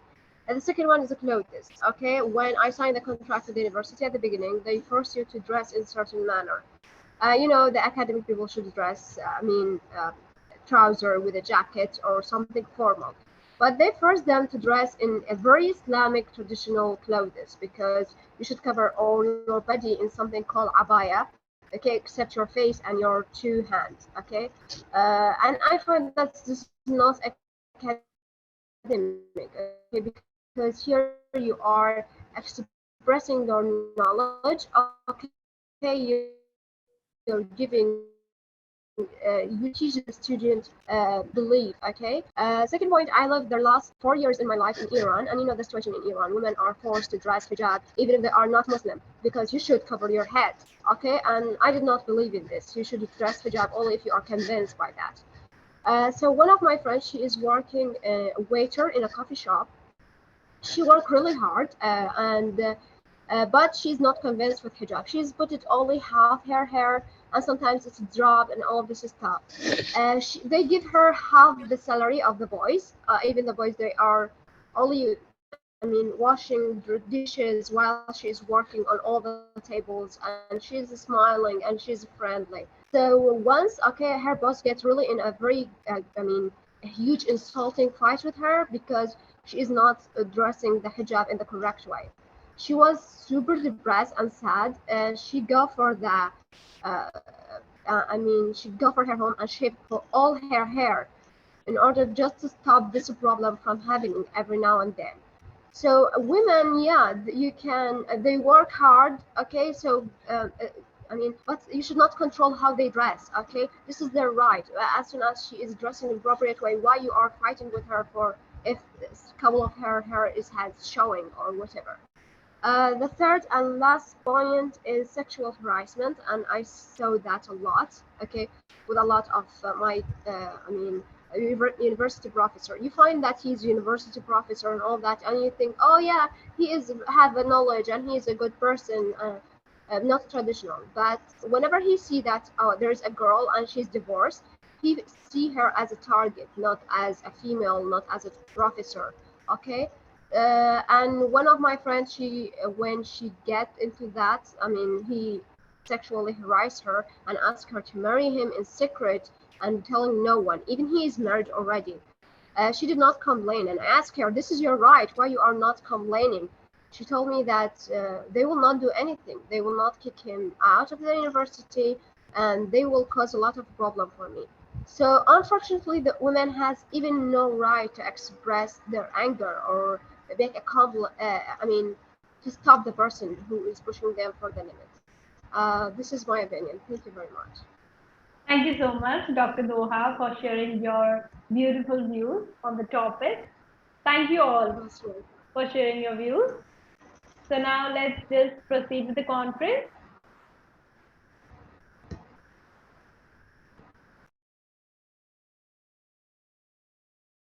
So today I welcome all the listeners of the day. Syed Shaukat, Humanities Dhani Baitul Mamul J Mosque and Orphanage Mardas Bangladesh. Abdul Hakam Al Sudani, College of Law, Civil University, Baghdad, Iraq.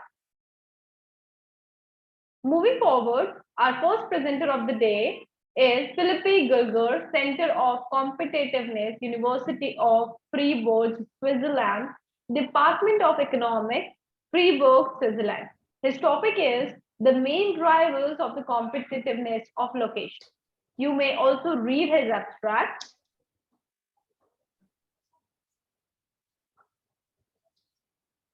And now we'll see his video presentation.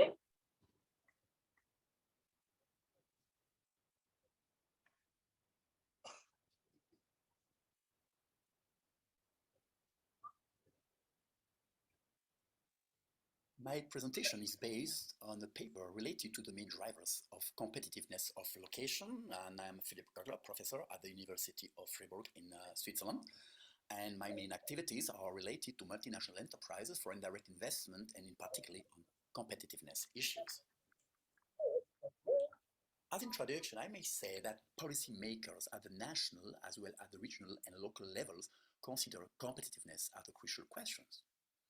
A competitive location can be defined as a set of institutions, policies, factors that drive the level of productivity of a country. A location is competitive if firms operating there can achieve a high level of productivity. So the goal of this contribution is to address the major useful theoretical contribution that permits us to identify the main drivers of a territory competitiveness and therefore to assess the competitiveness of a specific location according to strong criteria. I will first present the major contributions of founding theories on territorial competitiveness. Then I will concentrate on two major schools providing significant thoughts on the competitiveness of locations, the Economic Geography School and the International Business School. So my presentation has three sections. First, the founding theories of modern economics approach on territorial competitiveness. Second part dedicated to the economic geography approach on territorial competitiveness. And third, the international business approach on territorial competitiveness. First, the founding theory approach. So that means we can go so far to Smith that specializations within industries and across countries create absolute advantages for countries. Gain from trade are not only due to absolute advantages, but are also due to comparative advantages as shown by Ricardo. So trade among nations is created thanks to the differences in comparative advantages resulting from differences in labor productivity and in labor output across nations. So if you step to the neoclassical theories, according to the neoclassical theory and in particular to the actual model, comparative advantages of territories due to differences in factor endowments explain the ability of countries to trade. The role of government impacting the competitiveness of locations has been, for example, highlighted by Keynes. We have also the endogenous growth theory, pointing the finger of the role of human capital and technological progress are the drivers of economic growth and competitiveness in a specific location. And you have also the new trade theories, in fact, that they analyze the pattern of trade, particularly in intra-industry trades, and are explained by differences in economies of scales, product differentiations, imperfect competition, agglomeration economy, scale labor, infrastructure, size of market, etc. So I can say as conclusion of this first part that all these pioneering theories provide initial insight that territories are different and that these differences explain the discrepancy in the level of prosperity and standard of living. The line of these theories are the common denominator, productivity. These theories emphasize different factors impacting the level and the growth of productivity in a given area and therefore the degree of their competitiveness. However, these theories are not sufficient to more precisely identify the drivers and enablers of location competitiveness and to explain particularly the factor that drive the creation of economic activities, the expansion of economic activities by existing firms, the creation of new firms, and the attraction of foreign firms. For that reason, first we start to explain the economic geographic role and theories, and then the international business approach.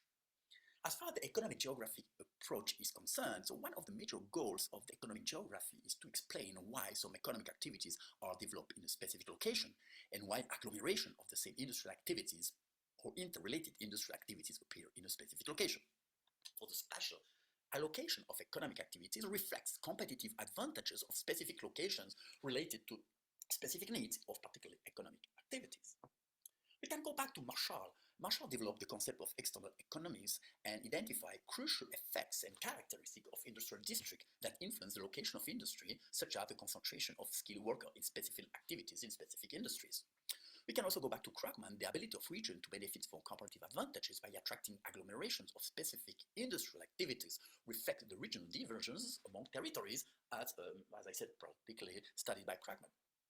Michael Porter highlights the role of clusters that provide a geographical concentration of multiple firms and activities that play important externalities for the other component of the cluster. According to Porter, a cluster is a geographical proximity group of interconnected companies and associated institutions in a particular field linked by commonalities and complementarities. So, as far as the economic geography is concerned, of course, here is just a summary, of the main thoughts, but they aim to explain the drivers of concentration of specific industries and activities in specific locations. So, these activity agglomerations may be due to the creation of new enterprises, the expansion of existing firms, and the attraction of firms located elsewhere. So, regarding the attraction of firms located elsewhere, the international business theories focus on the main comparative advantages of location attracting multinational enterprises, and this will be explained in the third part of my presentation, the international business approach of territorial competitiveness. The contribution of IB scholars dedicated to the location choice of M&E supports and complements the theoretical thought presented above, with the geographical economy and the other theories. For example, we can go back to Raymond Vernon, developed the theory of interrelationship between the comparative advantage of the recipients and of the home country as drivers of trade and foreign direct investment. Heimer analyzed the spatial dimension of FDI in these studies, focusing on the concentration of M&Es in specific territories such as cities. Then it introduced the ownership, location, internalization, well-light paradigm. Location-specific advantages, the so-called L advantages, of a potential recipient territory is one of the three conditions explaining why firms decide to internalize value-added activity across national borders. The location advantages reflect the assets offered by a recipient country, explaining why a specific firm has decided to invest in this specific host location. The spatial distribution of location-bound resources, capabilities, and institutions is assumed to be uneven and hence will confer a competitive advantage on the countries possessing them over those that do not. The theory of internalization, such as developed by Barclay, Casson, Rugman, for example, together with the resource-based views, provides a rich background to understand the strategies that multinational enterprises use to benefit from the strategic interaction between the ownership-specific advantages and the location-specific advantages. Another important determinant of M&E's location is the geographical distance between home and host countries, a theory developed by the Uppsala School in a model studying the role of psychic distance on the internationalization process of firms, as developed by Johansson and Valne. The major IB contributions scrutinize the location advantages and join the economic geographical scholars in their effort to identify the locations inherited and created assets shaping the geography of the firms. So at the conclusion that there is a strong relationship between a home country's comparative advantages and firms' competitive advantages as far as home country and host countries are concerned. So that means very important to understand those comparative advantages, to understand how economic activities are spread all over the world. Thank you very much for your attention. Hello everybody, my name is Matt.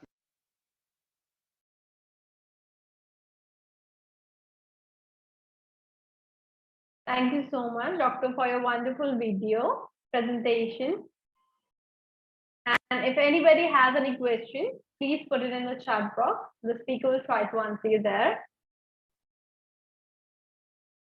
Our next presenter of the day is Ismatilla Mardono, Management, Southeast Missouri State University, Cape Girardeau, Missouri, US. Topic is determinants of foreign direct investment, comparative analysis of 3 clusters of countries. You may also read the abstract.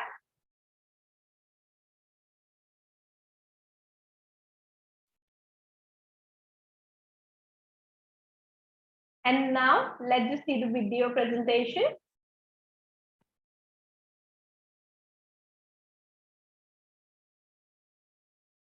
Mardono from College of Business and Computing, Southeast Missouri State University. My presentation topic is determinants of FDI, foreign direct investment in developing and developed nations. Introduction. Why can developing countries not become developed nations? I always ask this question. Many other people ask and do research. International institutions agitate investing in developing nations without addressing the investment climate there. Private companies are investors and will make their own decisions. They make their analysis, country assessment, and most of them avoid risky developing countries. In this table, you see two groups of countries differing in the size of per capita GDP. The listed developing countries are way behind. These developing countries must do much work to become developed nations. It may take many decades. Research questions. What factors contribute to the country's FDI attractiveness? I assume that industrial infrastructure, the number of population, economic potential, trade balance, and labor will be the main determinants of FDI. I generated these factors through principal component analysis. Industrial infrastructure is the key. Without sufficient energy, no company will invest in a foreign country. Also, communication and transportation systems must be adequate and functional. The consumer base is essential. The larger the country's population, the better. The purchasing power of consumer is also essential. The trade balance indicates the country's direction. If the country is being industrialized, the trade balance is positive. If it is not industrialized, the trade balance is negative. China's trade balance is positive and it is industrializing itself. The low cost and educated labor is an important factor that China has, and some countries have. Country institutions are the key to creating good conditions for FDI and investment. Developed countries are still attractive for FDI in particular industries. In this table, we see institutional differences between developed and developing countries. If property rights are protected, people use their talent freely and create prosperity for themselves and the nation. Property rights are the core factor that makes the country a developed nation. Law and order help protect property rights. Judicial effectiveness must be real. Government integrity must be high. Corruption makes the country waste a lot of resources and effort to develop. Trade freedom is all right. However, it is not enough. Investment freedom in developing countries is poor. People cannot put their money into the development of the country. Oligarchs own or control governments.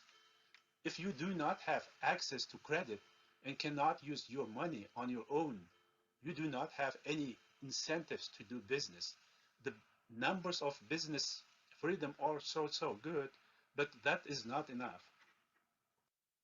Theoretical framework, literature. The core in FDI research is OLI paradigm. My research fits into the locational advantages aspect. Any country factors impact FDI attractiveness.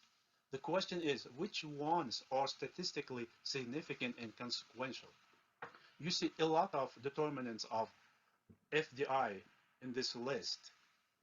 I can continue expanding this list. The following variables, industrial infrastructure, the population size, economic potential, trade balance, labor, can be key determinants of FDI attractiveness in cause-effect relations using institutions as instrumental variables. These variables were generated through factor analysis. Data sources are the World Bank's open access database, the Heritage Foundation's Economic Freedom Index, the Fraser Institute's Economic Freedom Index, Freedom House's Political Freedom Index. The year is 2019. Sample countries, developing and developed, 118 developing and 44 developed nations. Dependent variable is FDI inflows. Independent variables, as I said, those are industrial infrastructure, population, economy, trade balance, and labor resources. Instrumental variables, institutions, ease of doing business, tax burden, financial health, economic growth rates, political institutions, and economic institutions. Statistical techniques, instrumental variables estimation, multiple regression, and factor analysis. Results. I use three samples. One is a combined of developed and developing countries. The second is developed countries sample, and the third is developing countries sample. In simple words, we need independent variables which are exogenous to the dependent variable. That is, independent variables do not correlate with the model's error term. In the sample, there are two endogenous variables. However, the significance levels are not high. The test for over-identification did not reveal excessive instruments, so instrumental variables are suitable for 2SLS testing two-stage least squares. GDP, market size, and trade balance are significant in the 2SLS estimation. The trade balance has a negative sign, however. OLS estimation results show that infrastructure, population, GDP, and trade balance are significant determinants of FDI. In OLS, the impact of institutions come from tax burden, economic freedom, and the ease of doing business. We have three exogenous and two endogenous factors in the combined sample, indicating that instrumental variables impact independent variables significantly. In the developed nations, the economy is endogenous at P equals 0.07. All others are exogenous. No independent variable is over-identified. That is, the instrumental variables work well. In 2SLS, only GDP is the main determinant of FDI in developed nations. In OLS, population, GDP, and trade balance negative are significant.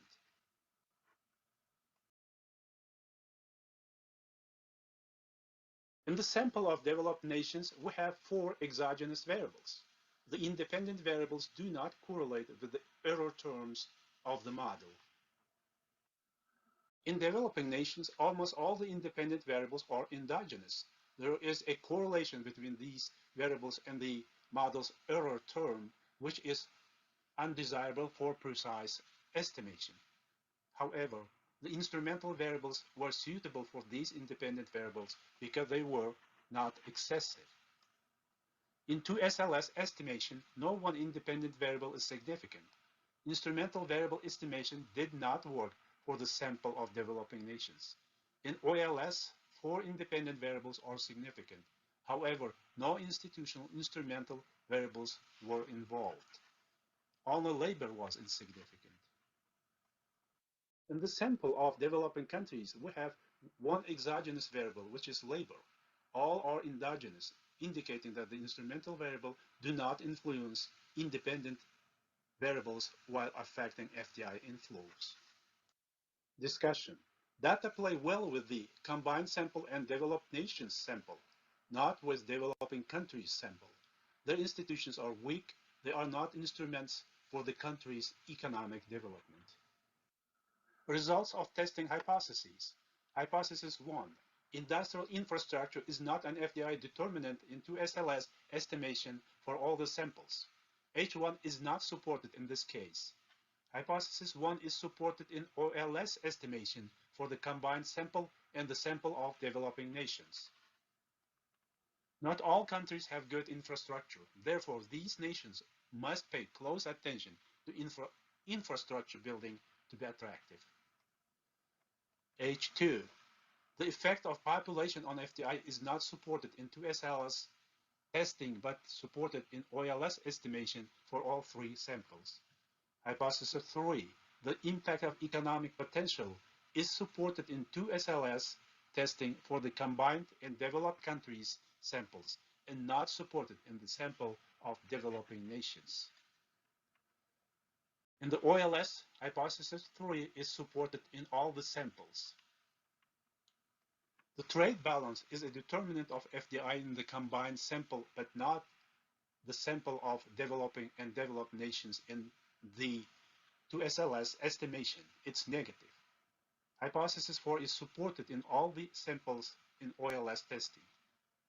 The trade balance has a negative impact on FDI in the combined sample and the developed nations sample. Hypothesis 5 is not supported by both estimations. The hourly wage score is the measure of labor in my study. I should have used some other measures of labor. The limitations. The limitation is that I focused on one main determinant only, location. Another limitation is measurement problems of labor. It may be a significant factor if measured correctly. Conclusion. My focus was on developing nations to find ways to help them grow faster. In 2SLS estimation, no instrumental variables or institutions were significant in the sample of developing nations. They have very weak institutions. These countries must conduct institutional reforms, eliminating corruption and expanding political and economic freedom substantially. In developed countries, the 2SLS estimation works, indicating that their institutions actively facilitate economic development.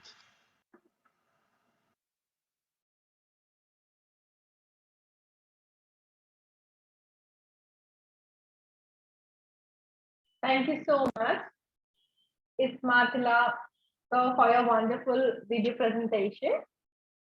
And if anybody has any questions, please put it in the chat box. The speaker will try to answer you there. Moving forward to the conference, we have our next presenter, Dr. Doa, Department of English Language, College of Education, the Islamic University, Nazaf, Iraq. Her topic is Victims or Terrorists, a critical analysis of Western media discourse in the depiction of Iraqi refugees. You may also read her abstract.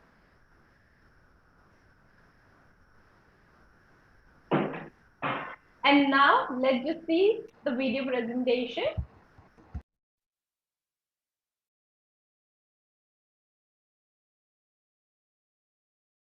Thank you.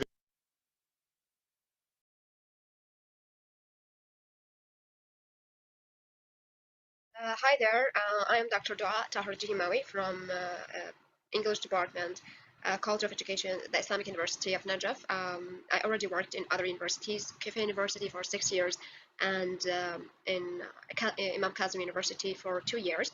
However, I'm going to present my paper, Victim or Tourist, a critical discourse of Western media discourse in the depiction of Iraqi refugees from 2007 to 2017. So basically, Iraq has faced many political, social, and economical situations that forced Iraqis to leave Iraq. Starting from 1991, the first Gulf War, more than 4,000 persons has left Iraq at that time. Then in 1996, with the sanction and the dreadful economical situation that Iraq has faced at that time. And then in 2000, from 2004 to 2006, okay, with the American invasion for Iraq, and then in the same time from 2006 to 2011 with the sectarian war between Shia and Sunni, and which is the most awful period in the history of modern Iraq, because a lot of people has died for religious purpose, only based on their ideology, on their identity, on their name. And the last movement of refugees has been represented from 2014 to 2017 with the ISIS occupation for Mosul and other region in the north of Iraq. And this has resulted in 1 million has been displaced inside Iraq, and 1 million refugees that has been forced to leave Iraq entirely. So why my study is about Iraqi refugees? Basically because there are other study has been done about Syrian refugees, about Muslim refugees or Muslim immigration. Among them, the last study has been done by Dr. Darwish in Babylon University in 2016 about Syrian refugees, and also Dr. Ghaith, who he studied in his dissertation Syrian refugees. But no study has been done so far about Iraqi refugees.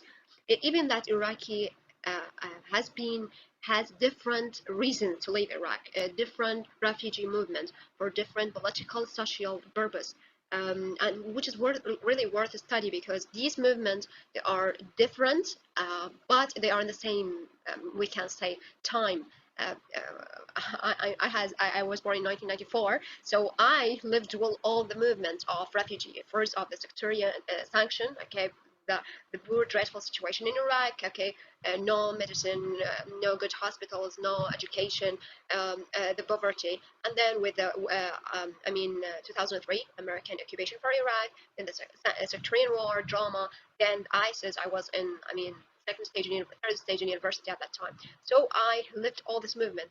So they are basically, what I mean is, in a short period of time with different reasons, okay, under different circumstances. But however, there's no study has been done to study this special case of a refugee movement. Then we have the objective of this study. The researcher aimed to reach the following objectives: studying the topic that are connected with the defections of Iraqi refugees in selected news reports. Basically, in my article, I selected 3 news reports to study them. One related to 2007, the sectarian war, and the second one is in 2011, and the last one, with ISIS in 2007. In 2017. So the objective of the study is to study each case according to the micro topic, okay, as well as investigating strategies, okay, basically I mean linguistic strategies and categories that are used to detect Iraqi refugees in the selected news report.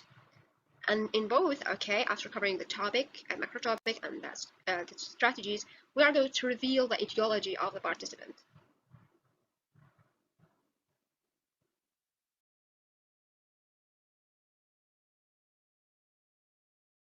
So this is going to give us what are our research questions. So the first research question: what are the macro topics that are associated with the representation of Iraqi refugees in the selected news media? The second one is: what are the macro strategies and the categories that are used to represent Iraqi refugees in the selected news media? And finally, from the macro topic and the micro strategies, we are going to uncover the ideology of the participant. And basically, we have different participants, starting from the UN, the refugees themselves, the Iraqi government, the American government, the Dutch government, Syrian and Jordan government. So we are going to reveal the identity, okay, according to Van Dyke, whether it is any group or outer group, positive self-representation or negative other representation for each participant. So the significance of the study, this study is basically very essential to develop the critical thinking of the reader, and also enable the reader to have, the ability to analyze the language of media news reports and to understand them, because basically media has a great role in our modern life. It is the way that we can see the world, okay, through media, the newspaper, or TV, or even the social media, the modern one, Instagram, Facebook, which become, that he could deliver for you the message from any angle that you like, according to his perspective, according to what he believes.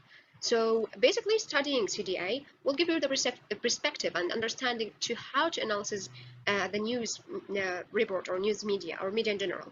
Also, this study is important because it will develop the learner's awareness of the Western societies, okay, and ideology and culture, and their understanding and their ideology, acceptance or rejecting for the Iraqis abroad. So another question is why I selected BBC and news report as the source of my data. Basically, because the BBC, which is British Broadcast Corporation, is considered one of the most authentic media, okay, and also second point, because it covers all the, different period, different political situation that first the Iraqis to live. They have articles about, the Iraqi refugees movements in 1991, and also in 2003, in 2007, in 2011, in 2017. So they cover all the refugee movement for Iraqis. BBC is considered as a trusted, international, admired. BBC is the world's largest broadcasting as well organization in the world. They have spent 4,600 million only, between 2010 and 2011. And finally, it has, a very huge staff of 3,500 journalists. So basically, BBC is considered the best option to take them as a data source. Another point related for BBC, I selected BBC from the BBC 3 articles, as I already have mentioned, to depict different political reasons that pushed the Iraqis to leave in 2007, 2012, and 2017. Critical discourse analysis, I'm going to take theories from critical discourse analysis for abbreviation CDA. The researcher has used two theoretical analysis, okay, or two theoretical two theories. The first one is for Bodak 2001, 2008, which is discourse historical approach. Again, the second one is for Van Leeuwen in 1996, also 1993, 1996, 1998, 2008, and his theory of sociological categories of actor representation approach. And from these two methods, I mix them together to have this theoretical framework. We're going to have two sides: linguistic analysis, which is macro topic, what are the topics that has been selected, and micro-analysis, اللي هو referential strategies divided into generalization, specification, which is assimilation and individualization, aggregation, dissociation, nomination, and rhetorical strategies, which activation, massivation, metaphor, and quotation mark. In the same time, after studying both the macro and micro, we are going to select the in-group and out-group representation, positive self-representation or negative self-representation for each participant.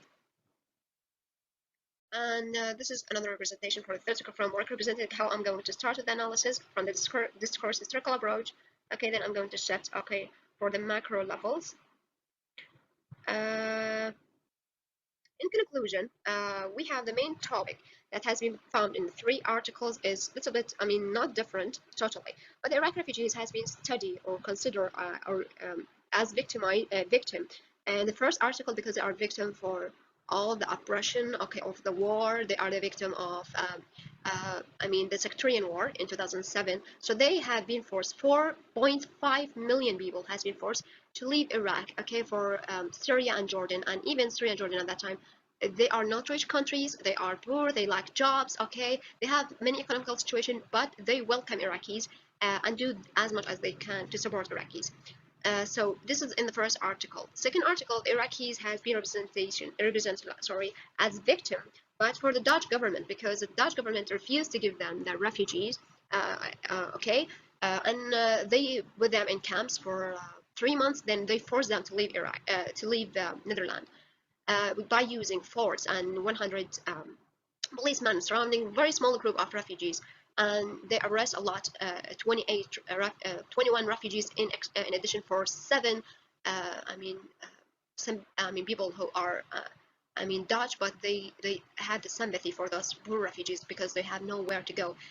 Because at that point, even Iraq rejected to accept them. Okay, Iraq said that I'm not going to accept you, the Iraqi government, because instead of supporting them because they has been forced to leave a foreign country, no, Iraq has given up on them. So they are being represented victim for the Dutch government, the Dutch police, and the Iraqi government.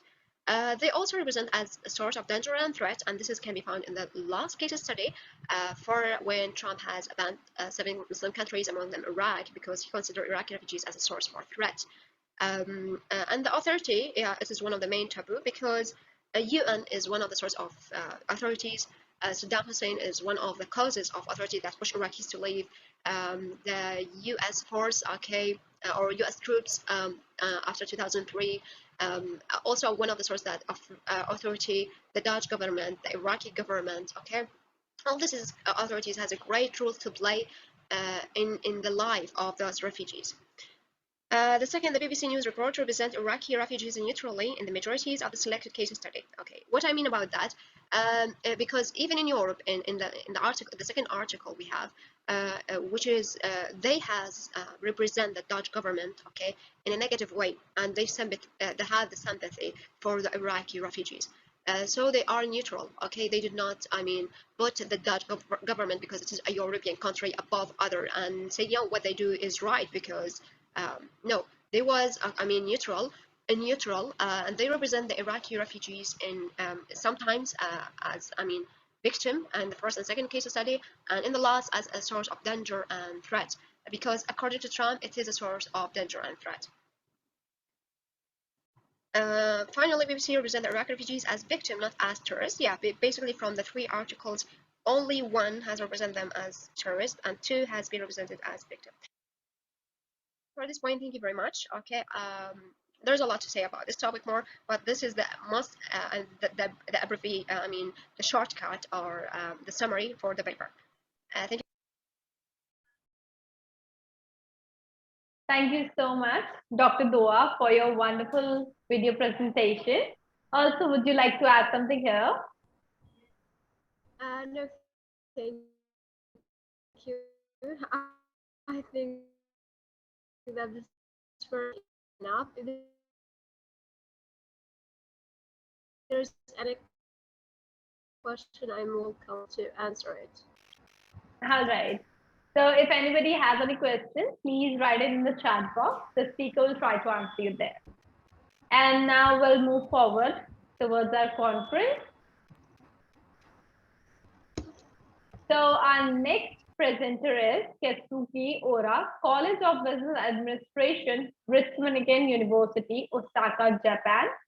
The topic is effect of inter-firm control on role conflict and ambiguity of boundary panels, the duality of intra and inter-firm control. Let's see the video, and also you may also read the abstract.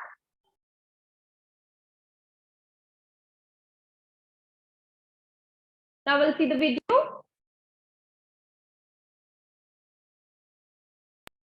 Thank you very much and have a lovely day.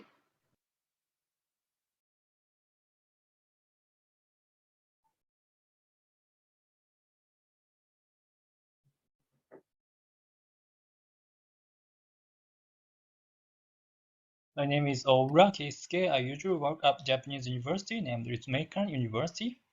Now I'm in sabbatical year, visiting here, KU Leuven. Today I'd like to talk about the interfirm control and role conflict and role ambiguity from a supplier perspective. First of all, I'd like to show the whole model in the next slide. And this slide, it is a conceptual model. I'd like to test hypothesis by using data from questionnaire survey in Japan. This study is divided in 3 parts. In the first part, I will examine the direct effect between interfirm control practices and performance. Second, I will examine whether role conflict and role ambiguity mediates the direct relationship between interfirm control practices and the relational performance. Third, I will investigate how intra-firm control structure modulates the mediation effect of role conflict and ambiguity. Presentation go in this order, probably the same as the structure of a typical empirical paper. So let's go on to the next slide. The motivation for this research, I will explain what inspired me to set up this research question. My academic motivation is to overcome 2 gaps in the extinct research. The first is that prior studies have explicitly or implicitly treated the issues of interfirm governance structures from a controller perspective. Or they discussed interfirm control issues without distinguishing between the controller party and the controlled party. This is why this study clearly distinguishes between controller and controlled sides, especially intentions in each side, and discussed mainly from supplier sides on the interfirm control problems. Second is to analyze at the individual level. I focused on the individuals of boundaries panel in a transaction. Several qualitative management accounting studies have analyzed the behavior of individuals in transactions, so this is some qualitative evidence on boundaries panels, although there is very little quantitative management accounting research on that. Okay, I will some more specific examples. This is an example of supply chain management practice in Japan. In the 1990s, the Japanese style of cost management became popular in management accounting literature. Target cost management is one of them. In Japan, buyers often set targets for suppliers, such as cost, quality, function, delivery date, and so on. And then buyers influence suppliers to achieve the goals which set by the buyer. And they monitor or review how suppliers achieve against the target. Next, take a look inside the company. Boundary spanners are also required to achieve accounting responsibilities. According to traditional responsibility accounting framework, he or she holds their own accountability on the process of performance management or budgetary control.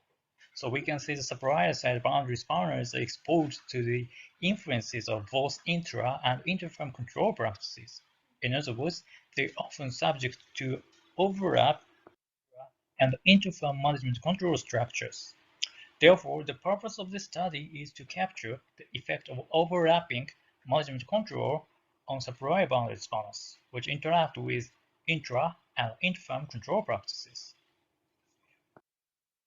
Interfirm control practices is a series of processes in which targets are preset and monitored or reviewed the achievement of their targets. The idea of this is based on the traditional management planning and control perspectives. And a closer look at the practices in Japan, a series of Robin Cooper's and Regina Slagmulder's paper provides the useful evidence. Buyers preset cost targets for suppliers. To do so, the buyers may also request suppliers to provide financial and non-financial information. They can use this information for benchmark with the other suppliers. If suppliers fail to meet targets, buyer will review and ask for detailed explanations of the cause of failure. In addition, buyers evaluate supplier outcomes or behaviors in such ways. Focusing on the information flow, the buyer soak up the various information from supplier to evaluate them. So, interfirm control assumes the power advantage. Interfirm control practices have the function to stimulate the suppliers to make more effort, and it is useful to achieve goal congruence or behavioral alignment with suppliers. Okay, and what I have told you so far should be enough about the hypothesis 1. The direct association between inter-firm control practices and performance. Hypothesis 1 is as follows. Relational performance is positively associated with inter-firm control practices. Inter-firm control practices will more clearly reveal conflict between role expectations coming to the sales managers from inside and outside the organization. More specifically, when sales managers are trying to respond to the inter-firm control practices, they may need to be more active in boundary spanning activities toward the internal organization. For example, to meet buyers' requests on issues of price, quality, and delivery. Sales managers will need to make various explanations or coordinations to other departments within the firm, such as manufacturing or the design departments. So, role conflict is positively associated with the inter-firm control practices, and relational performance is negatively associated with the role conflict. In addition, it is acceptable for sales managers to try to be customer-oriented in accordance with the inter-firm control practice, because in recent years, both in academia and in practice, customer-oriented behavior has become widespread. The support customers and fulfill customers' needs. Inter-firm control practices give the sales managers a clear goals or target level from buyer's perspective. So, relational performance is negatively associated with the role ambiguity, and the role ambiguity is positively associated with the inter-firm control practices. Okay. Lastly, the dual responsibility within the firm increase both role conflict and ambiguity, which may cause psychological incongruity. So we expect the mediation effect of role conflict and role ambiguity are moderated by intra-firm control structure. To test these hypotheses, we conduct a questionnaire survey among sales managers of inter-firm transactions. Sales managers seem directly interact with buyers. Samples were selected from manufacturing industry from listed on the Tokyo Stock Exchange. The questionnaire were distributed to 2,048 divisions. As a result, we get 384 varied respondents. And the structural extension modeling was employed to test the hypothesis. And the results shows like this figure 2. This figure 2 presents the results of estimation of structural equation modeling of direct and indirect effects in the model. First, the direct relationship between relational performance and interval control practices did not disappear in the model 2, and as the coefficient is positive and significant. This point will be discussed later, but we can say that hypothesis 1 holds. And next, we find the positive and significant relationship between role conflict and interval control practices as expected by hypothesis 2. In contrast, as expected in hypothesis 3, role ambiguity has a negative and significant relationship with interval control practices. This suggests the control practices from bias makes the prior boundary spanner more aware of their own role expectations, and it lowers the role ambiguity. As predicted by hypothesis 4, we find both low conflict and low ambiguity have a negative and significant association with relational performance. And we test the significance, the total effect and the mediating effect by bootstrapping 2,000 times strapping from the same data set using the model 2. The total and mediating effects are summarized in this table, and hypothesis 5 is a test of the modulation effect of the intra-farm control structure. To test the modulation effect, we employ a multi-group structural equation modeling approach, in which the boundary spanner is divided into two groups. A significant and positive association between interfirm control practices and performance is found both for PC group and NPC group. Next, we can confirm a negative and significant effect between role conflict and interfirm control practices, and also a negative and significant relationship between role conflict and performance for PC group. Conversely, for the NPC group, the group that does not use profit indicators on a recurring basis, both indirect effect related role conflict is not statistically significant. This result indicates the partial mediation effect of role conflict can be confirmed only for PC group.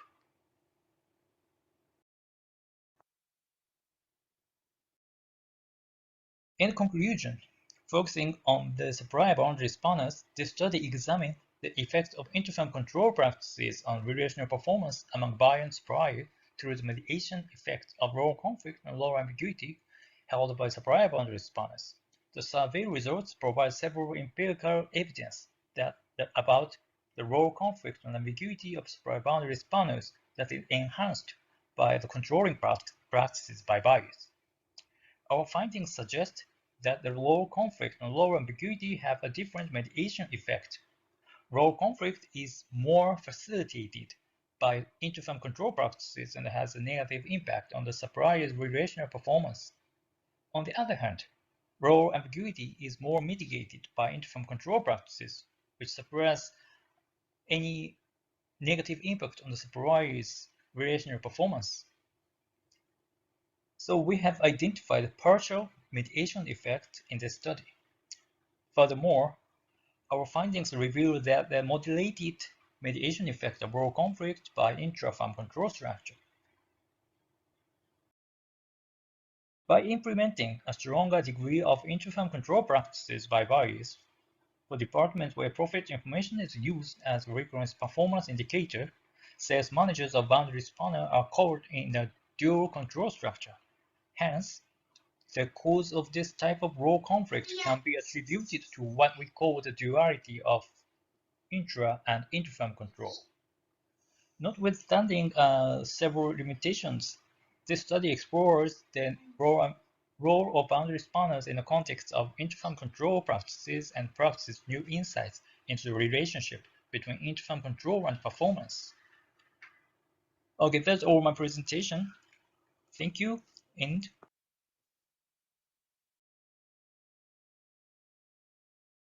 Thank you so much for your wonderful presentation, Kesukiora. And if anybody has any questions, please put it in the chat box. The speaker will try to answer you there. Moving forward with the conference now. Next up, we have our presenter, Rasna Reddy, Faculty of Allied Health Sciences, Chedanan Academy of Research and Education, Chennai, India. Topic is riding heart to heart, psychology behind the immense riding a bonded partnership. You may also read the abstract.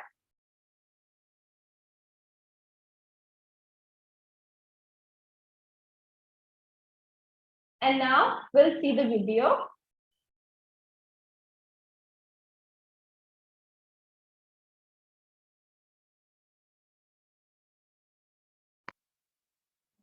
Good morning to one and all present here. I'm Rasagna from India, presenting on the topic Riding Heart to Heart, Psychology Behind Enhanced Horse Riding. To start off, why is psychology even required to be understood or studied in equestrian setting? The main reason is it's widely underestimated and people aren't aware. So everybody who used to practice sports know that the most important thing is the sportsman's head. In horse riding, we have two of those, one of the rider and one of the horse. Each were completely different, differently perceive the world and react to particular signs. The horse picks up way more information and stimuli from the environment and reacts more quicker than we do. It also helps in the well-being of athletes. Psychology deals with development and social aspects of sports participation and helps in solution finding for systematic issues associated with sports setting and organizations. The basic statement is, in order for the horse to understand us, we need to understand the horse and ourselves better. Having this fundamental knowledge, one should analyze the behavior and consider the training methods. So these are some of the effects the rider has on the horse while riding. When speaking about the other sports, optimal performance comes if the athlete's physical and mental ability allows them to do so. Whereas in horse riding, it always depends on a relationship between the horse and the rider. Horses are very sensitive towards the mental state of the rider. In such a case, the communication between them has to be harnessed so well that it affects the performance, since the horse can detect both positive and negative signs of the rider. So communication that is both positive and negative. So positive communication is more of self-efficacy, a relaxed rider, and good emotional state of the rider. Whereas the negative communication from the rider is when they are anxious or have self-doubt and have fear of performance. So these negative communications in turn reduce the performance of the horse, as its partner is signaling something negative, causing fear in the horse. So these are some of the ways to create a positive partnership and improve the performance as a whole. Most important is relaxation, because there has to be a calm before the competition, as the race in the heart rate affects the horse's state of mind. Next comes attentional focus, where the rider pays attention on what to focus, such as a beginner focuses more on position, while an advanced rider focuses on the map of the arena. Next is following a routine, which would keep both rider and horse relaxed, as they both are familiar due to practice. The next major factor is self-talk and efficacy, which would also determine the confidence level of the horse itself and impact the performance. The experience of the rider influences their riding capabilities, decision-making, and their performance. Finally, a matching personality of the horse and rider as well as their experience can create a positive partnership. So following all these can prevent injury, also can improve their performance as a whole. But sometimes injury cannot be avoided or happens due to inexperience. As horses can sense fear and nervousness of the rider, which is a major factor that puts both the horse and the rider at risk of injury. A lot of factors such as age, experience, health of horse were highly rated for cause of injury, but actual cause being improper understanding of the horse and training of the rider. The next point is not only the horse needs to be free from distractions, but the rider too needs high concentration level to understand cues given by the horse and react quickly to avoid miscommunication and injury in turn. And sometimes, since horses are usually prey animals, they have higher levels of flight instinct. When confronted with slightest sign of danger, they tend to startle or try and escape the situation, causing injury. Finally, there are certain ways in which horses communicate and how they are feeling currently, which if understood can lead to avoidance of injury and communicate better. So moving on to the advantages of riding, which has effects on human after training and injury prevention, are separated into two, such as therapeutic benefits and social benefits. So therapeutic benefits help the rider feel more relaxed, cope with stress, manage emotions, feel happy and focused while riding, and in the daily life. They also learn to keep calm and be patient as they get trained as things don't always go as planned while riding, and only patience can improve or help them get better results. Apart from such simple pleasure, it helps people with ADHD and depression feel better and happier. Moving on to the social advantage, it is that people feel riding is more like venting, and also they can share the feeling without being judged, and also get support from the horse or sharing with the other people. Being part of riding clubs would encourage social interaction and well-being. It also helps in developmental part of the rider, where they would have improved body balance, concentration, and psychomotor abilities. So I would like to conclude by saying that almost all riders agree to the fact that horses react and have a change in their behavior as well as performance based on the mood state of the rider. High levels of correlation were seen between the personality of the rider and the behavior of the horse while performing in the show. So according to the study done by Kamov et al., it was known that mental state and attitude of the rider or handler around the horse affects the way the response of the horse. Since a more relaxed rider or person with a positive attitude keeps the horse relaxed, compared to a person with negative thought process, which increase the heart rate of the horse when they stroke them.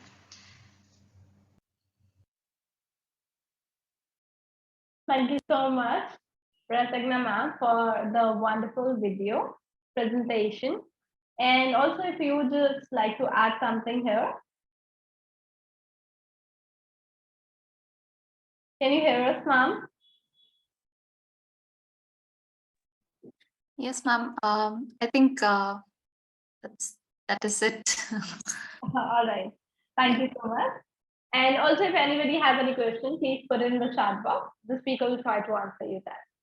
So that was the last presentation of the day. And now we'll just wind up the conference.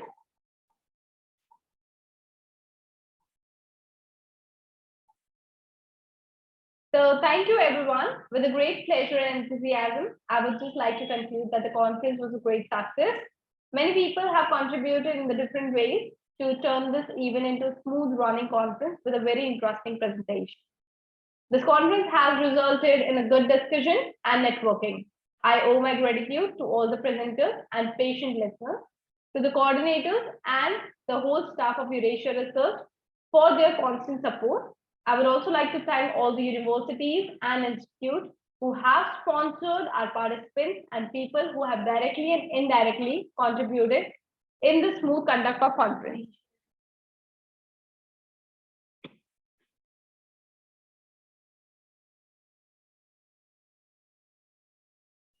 You can also check our upcoming conferences. Eurasia Research conduct conferences frequently around the world.